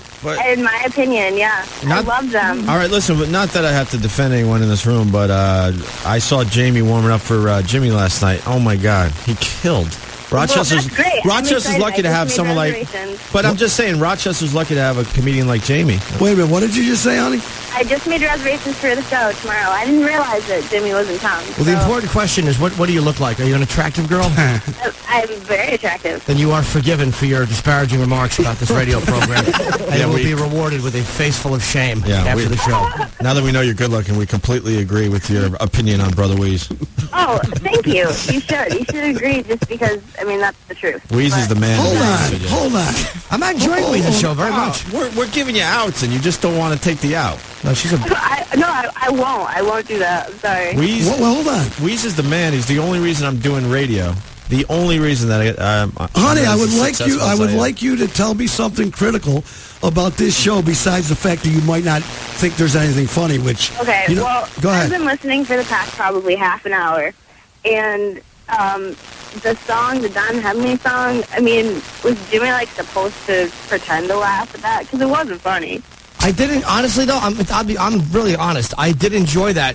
It's like sometimes you like something that's like a parody is like laugh out. Like Valby would make me laugh out loud because he's just such a despicable person. Yeah, Valby's great. I've seen Valby. But, you know, again... From Rochester, by the way. Is he really? I used to play hockey with him. I love John Valby. Oh, does he not have an alcohol problem? Jesus. Dr. Dirty. Yes. All right. But anyway, so far what I've done wrong is play the Don Henley song trying to show Norton that a guy he knows did something that he never heard him do, which I think is a great thing because they know the guy that was doing that and they've never heard the tune before. What else is bad? Well, I'm not keeping a list here, Wease. And honestly, I don't listen to you all that often, but when I do try and give you a chance, it's just not funny. We're not here to be... I tell you, I am, you know, I consider myself to be a relatively humorous person.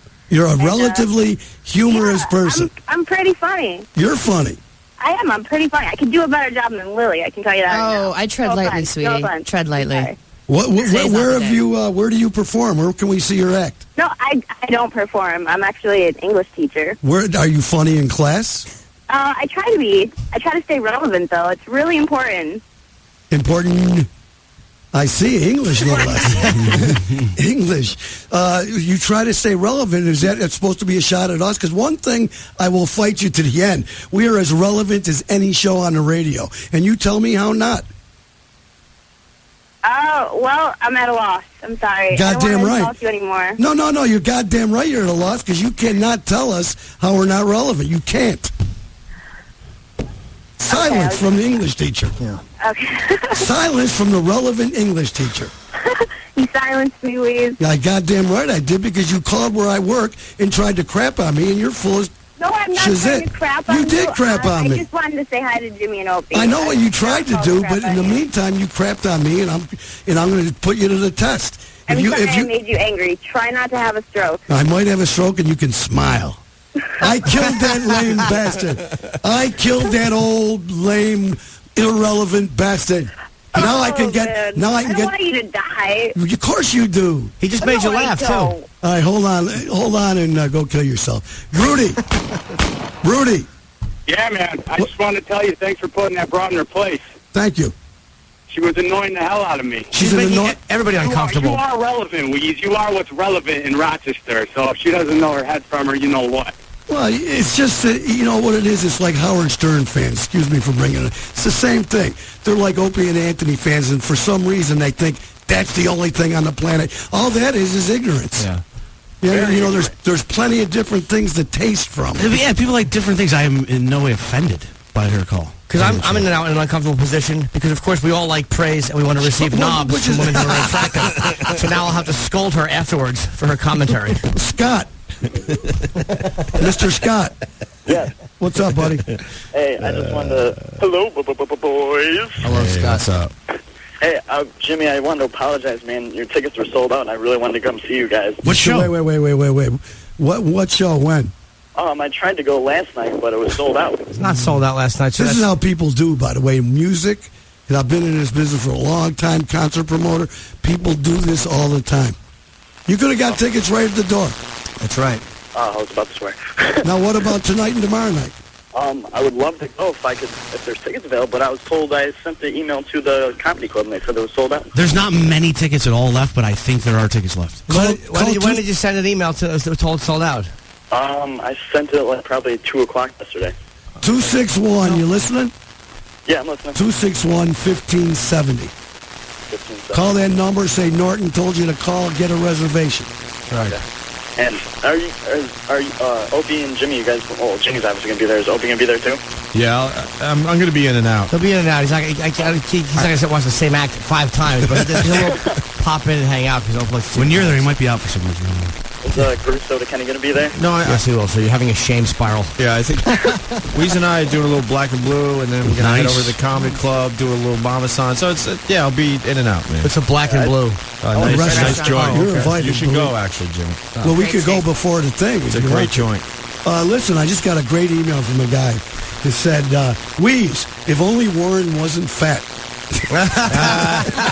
I never did say that to Warren, I got to admit. So that's kind of hypocritical. Is your name Tuco? Yeah, it's good, bad, and the ugly.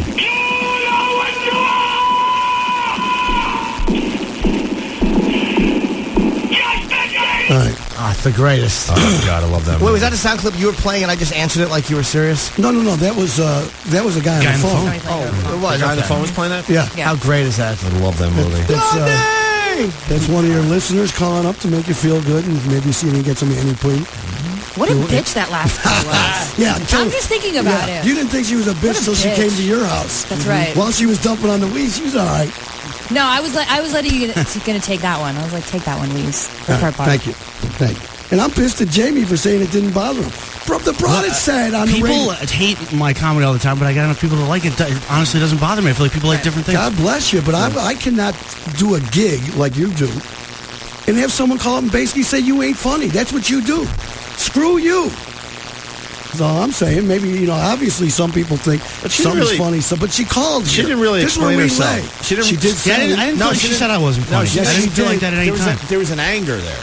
She didn't really explain. Jamie. You steered her in that direction, Taylor. Jamie, it's okay.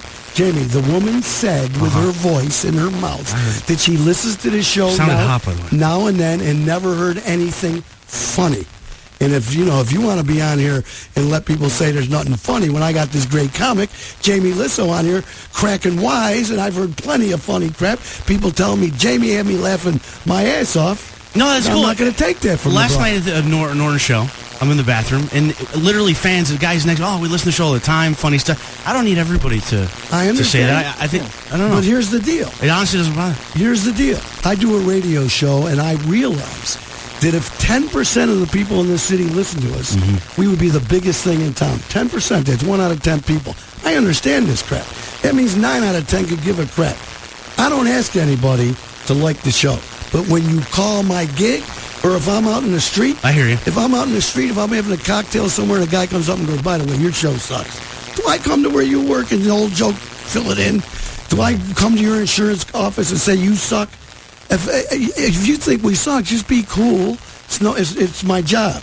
So, but I don't expect everybody to think. See, the people that say that to you are people that look at me and think he thinks he's hot stuff. That's how a lot of people roll. People roll, if you got lucky in life like some of us did and worked for it, people that are jealous go, dude thinks he's important. I don't think I'm important.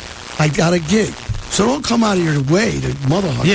I thought it was like a mean-spirited crap call, but I just personally wasn't offended by it. No, that's cool. No, that's admirable. I want to see Lily go at it with her. I know, me too. The only way to handle something like that is for an aggressive caller to send nude photos to the real Jim Norton at gmail.com. That's the only way to handle this debate. Jimmy. That a boy. The real Jim Norton at gmail.com. Yeah. Naked pictures approved of. Annette Funicello Hi. Well, I'm surprised you could hold the phone in that. Hi, I'm a MS first-time joke. caller. That'd be relevant, Wease. Jesus. Pryor loves Annette Funicello because they both had MS. All right, go ahead, Annette. Okay, I'm a first-time caller, but I listen to your show a lot, Brother Wease, and I just tuned in. I'm late today, but I know you have Opie on and Jim Norton. Why was their show taken off the air so abruptly? The Jews. I used to listen to you every afternoon. Well, The Opie and Anthony show. regular. It's a long question, but we were doing well up here too. And the guy that had us on up here, I like personally Fareed, but he just didn't want to pay anymore. And we weren't even asking for that much. Wait, that wasn't Fareed, bro. That one wasn't. You're Fareed? not in Buffalo. You're in Rochester. No, Fareed was Buffalo. Didn't he have a? No, Fareed got nothing here. Seriously, that's Citadel. Oh, then screw those guys. No, I don't know. I mean, that's a really good question because we were doing well. Yep. Yeah. Are you on in any other cities, or was your show just taken We're off on CB channel. They're internationally on 202. Right now, we're just on satellite with. We get little bites here and there to go back to regular radio. We got to figure it all out. We do a podcast with Gary Glitter called "How Old Are You?" Are you online? Could I get you online? Miss Satellite Radio, yes. It's Sirius XM. You can hear us every day on replay. You can enjoy Wease in the morning. Listen to us later in the day. We're so good, you got to pay for us now. Oh, I see. Okay. We're one of those shows. Okay. Where's Anthony? You panic. Miss, were you mad when Steve Martin yelled at you at the airport for talking turkey talk on the phone? Oh, you're a stitch. Boo. Where's Anthony? That's a very good question. Where do you think Anthony is? He's in Long Island having sex with a minor. Yeah. Well, the usual, right? Yes, that's where Anthony is. Yeah. Bill. Where's Lily going to be bartending tonight? Can you give me the address? The music crying over you. I'd like to meet her. It's great. Is that radioSHARK? No, it's something horses. What's that? No, the guy calling up is radioSHARK, I think. That's a good. You're on the air with Lily Senai. Hello. Yo, Wease. Yes, sir. Hey, it's Danny. Hi, Danny. Danny, what's up, buddy? Hey, Opie, how you doing? See, I recognize. You know who this is? Hell yeah, Danny used to work at CMF with us way back. Unbelievable that you know who I this haven't is talked like to Danny that. a long time. Danny Signal. Anthony comments about this all the time. I'm Rain Man with voices and stuff. Wow. Danny. All I can see is Ani looking at me, telling stuff like playing you Mojo Nixon, or that tune wasn't funny. That's a band, the first, maybe the legit first psychedelic band ever. Blue Cheer, named after LSD. Wow, no, I never heard of it. Three piece. If you're into that, this is stuff that Ozzy would have said influenced him. Blue Cheer, that is Blue Cheer, right? Yeah. A 3-piece band, all psychedelic and named after an LSD tablet. Blue Cheer, and I know this is hippie history, but what was their big hit? This is it. No, it is. Billy, help me out. I think they had a bigger hit. This is it, bro. This is it. This is their only hit. You know what? Then what do you think? You're thinking of another band? That's maybe. My favorite 3-piece band is Motorhead, but I do enjoy Blue Cheer a little bit. What about Cream? Too lame? No, I'm not a fan of them, but I know they're good. Like, I don't dislike them, but they're not my vibe. I like that. I like people that realize there's talent somewhere, but it ain't your taste. Yeah, instead sometimes of they that happens. suck. I'm a big Bob Marley fan. I got a weird taste in music. Who don't love Bob? Anthony. Oh, what a surprise. Wayne, the hot dog man. All right, first a big shout out to Opie. Glad to have you back here in Rochester, buddy. It's been a long time, man. Yeah, what's up, Wayne? I remember you too. Wayne B. Doing the same old thing, still working concerts and doing all that. Yeah. Without a doubt. And speaking of trios, the best one was Beck, Bogart, and Capizzi. Beck, Bogart, and Appice. Yeah. Yep. You know that? Just Jeff Beck with Carmine. Tim. Yeah. Oh, Peasy, sure. How do you say his name, by the way? Appice, I always thought it was. Is it Peace or Appice? I've heard Appice and a Peace. Bob, what's going on, bro? Hey, I was hoping to win tickets to the Moody Blues concert. Wait, is it Bob? Yes, it's Bob. We were doing a secret contest where someone had to call up and mention the name of the band. Right. I think Bob. Wow. But Bob sounds like the guy in The Home. No, that's Doug. Oh, that's Doug, but it sounds like Doug. I can't believe it happened so soon. Bob, is that you? That's me. Where do you live? I live in Webster. Doesn't that sound like Doug? Little bit, yeah. It's got a little Doug. No, that's Doug who? Doug. English? Doug the funny talking No, guy. that's not Doug. Do you collect Three Stooges memorabilia? Bob? Do I remember it? No, do you collect Three Stooges memorabilia? No, that I don't. Are the locks on your door on the outside of the door in your bedroom? That's a good question. Listen, Bob, you win, courtesy of Jim Norton and Opie Hughes from the Opie and Anthony and Norton show. You win front row tickets to see the Moody Blues. Outstanding. That's right. Is it? What show? What show is the most relevant? The Wease. Thank you. Let me help you. 95 won the Fox. Actually, I thought he wasn't going to know the answer. Hold on, bro. You get tightened up with front row tickets. Outstanding. That's what I'm talking about. Is it? Hold on a minute. He wins the tickets. Front row, July 9th. Front row, July 9th. Wow. And by the way, you got to be up close with the Moody Blues. I only mentioned it once today. I think it's July 23rd, the Four Tops and the Temptations for Annie. Wow. The Four Tops and the Temptations downtown outside. Are we in Hot Tub Time Machine? Yeah. Wait here. This is a call. This is a call we had to get. Yeah, he hung up. So what is it? What do you he want was to say? he was pissed off that we gave the guy the tickets. Why? It was a secret contest. We set it up literally early this morning. You had to be listening. That the first person. He was pissed that he didn't win the tickets and wanted to blame it on some bad thing that we did. It's all right. Anyways, listen, Norton, I don't know what to say about tickets. Now T's getting death threats because Opie and Anthony's fans are like that biatch that called me. And so now they're getting violent that there might not be a ticket somewhere. What did this guy do when he was living? This guy was a good friend of mine. That's a friend of yours? The whole head is caved in on the side. Looks like a woman who disagreed politically with her husband. That's how you treat your friends? Opie, I don't know if you've heard this. I know what you want. You know, I know what you that's want. what we're going to do with me. Yeah, I'm sure Doe's going to agree to that. She better, because this is my thing. Yeah. I want to start a trend. That's really a friend of yours? No. I want to start a trend where we leave our skulls up on the mantle. You know, for the other, you put a hat, you can smoke, you can watch the game. It's fun. I mean, seriously, I don't see what could be wrong with it. Wait, it's fun? Yeah. My daddy is on my shelf now in ashes. Yeah, okay. In the box. Sure. He gets to see football, and I talk to him now and then, or knock on the box, and I want to take it a step further and do the skull, because you can play with it. James, I want to be left rotting in the living room. Just no embalming fluid, no nothing. Just make everybody. In order to get my money, they have to just smell me all day. That would be terrible, but interesting. Ken. Hey, Wease, that Moody Blues show, is it front row tickets or is there just one row? I'll tell you. We're going to do good with that client. I'll tell you that. They'll be buying more ads any minute now. They're all jokes for the Moody Blues. I actually have to have a sense of humor. I saw the Moody Blues in Rochester many years ago. It was actually a really, really good show. I was in the first and last row at the concert. Remember them on What's Happening? I know we referenced that last time. That was Doobies, Jimmy. Oh, was it really? Yeah. I've been mixing them up the whole time. Doobie Brothers with the batteries. The recorder. Out. It was a big episode. Rerun dropped the tape recorder, and nobody realized that Sweet Daddy. The show. Yeah, it was like a big. It was a big episode. Very believable that Rerun would be into the Doobie Brothers. Yes. Wow. Mabel King still had her legs.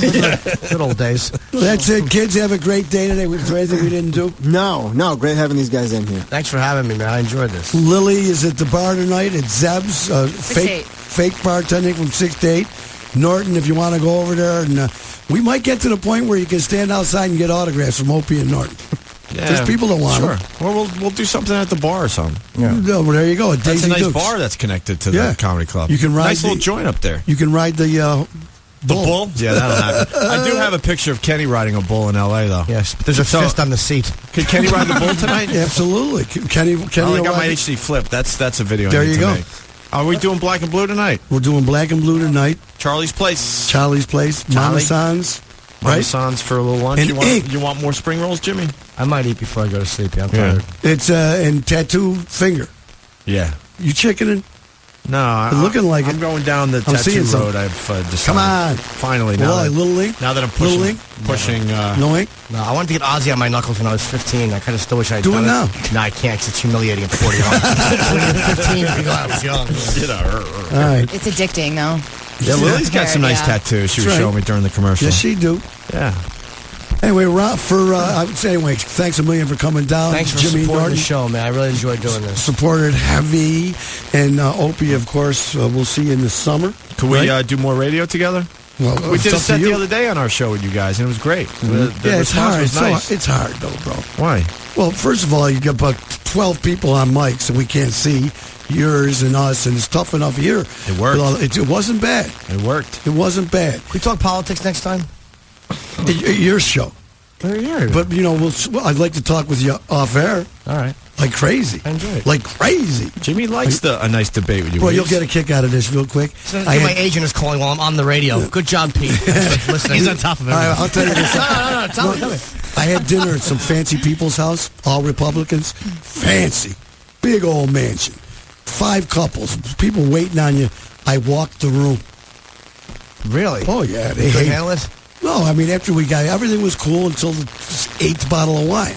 And then someone brought up some stuff, political stuff, and I can't hold, I'm not going to fake. Do you think you walked through and it was just time to leave? Was it just you and the guy that owned the place? Yeah, it was 3 in the morning. He's yelling at the head over the mantle. No, one woman in particular said to my wife, I am too conservative to listen to this crap. I got to get out of here. And I bet you none of them did 3 tours of duty in Vietnam, though. I bet you none of them, the probably God and country, did 3 tours. Actually, not even close. But I'm not looking down on these people in any way about that. But it was. I felt bad about it, and when we left, I go, I know one joint I'll never be invited back to again.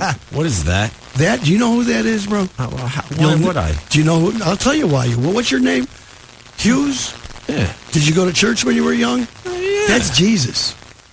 What? When he was don't young? even know. That's Jesus. It's Jesus of Prague. That's the baby. Why do you got Jesus. Why do you got a I'm a Jesus fan, bro. Somebody brought it. I'm a Jesus fan. I collect Jesuses. This is Jesus, sir. Here's my talking Jesus. But you right said here. you believe what Bill Maher believes. I do. With the religion thing. So why the Jesus obsession? I'm a Jesus fan. I dig Jesus. I don't dig organized religion. I believe, brother Jesus, come around, hang out with the Wease. I'm serious. Oh, I like that. I dig all Jesus I'm not stories. a fan of organized religion whatsoever. No, so. but Jesus is everything about Jesus is cool stuff. Oh, but you know about Wease and the Jehovah's Witnesses? Like, he's had many interactions, encounters, and recently, I don't know how recently, they were waiting for him at his house when he went home. Really? Legit. I'm a witness. Not really, but I pretend to be. Because I dig the witnesses. If you're into religion, if you believe, what do you got on the witnesses? Well, I'm going to tell you, if you believe in religion, which I don't, and that's why when they came to my door, they came to my door the first time, and I answered the door, and I went, bro, did you come to the wrong house? I'm the Antichrist. And they actually stood there and talked to me and ended up selling me. And if you believe in religion and all these I don't want to go into what's happening in the Catholic Church. Everybody knows I don't want to talk about it. But these people, if anyone believes, it's them. They walk door to door every day knowing people hate them. Think that's easy? And then they sell, they're still pushing me. I keep trying to tell them, I can't buy this, but I dig your act. I love what you're doing. They won't go to war. They do a whole bunch of stuff, these people.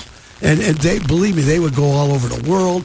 They believe, I don't know what it is they believe, but I dig their deepness, and they're not hypocrites. Don't they not get medical treatment, though? Yep. No, they get medical treatment. No blood transfusions? No blood? Yeah. And we had a guy on the show. Healthy. Bro, we had a guy on the show one day, a doctor, explain the way they do the operations when a witness gets one, because they don't, and so somehow told us that it was even better. I wish I could only get the doctor or what the deal is. Yeah, isn't this something where it's almost like your own blood or something? Why can't they get blood? What do they do? They don't want none of your heathen ass your blood? Pooh!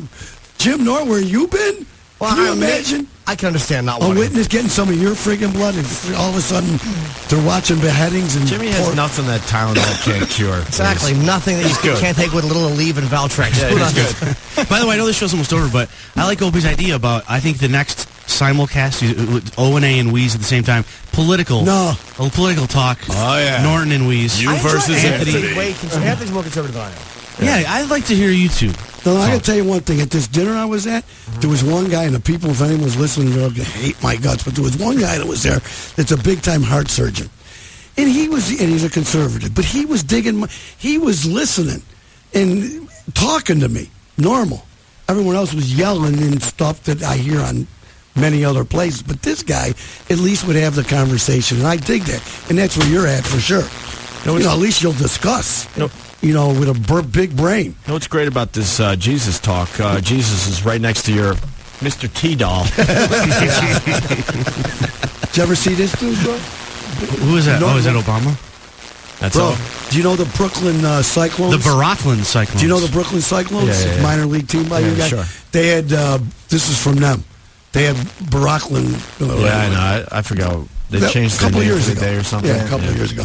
We got to get the hell out of there. Jim, have a great weekend. Thank you, buddy. We'll have some mamas on. For Tucci and Dettori, brother Jamie Lissow, who you can see at the club tonight with Jimmy Norton, Opie, Jim Norton, and Lily High Senai. I'm brother Wease saying it's nice to be important. But it's more important to be nice.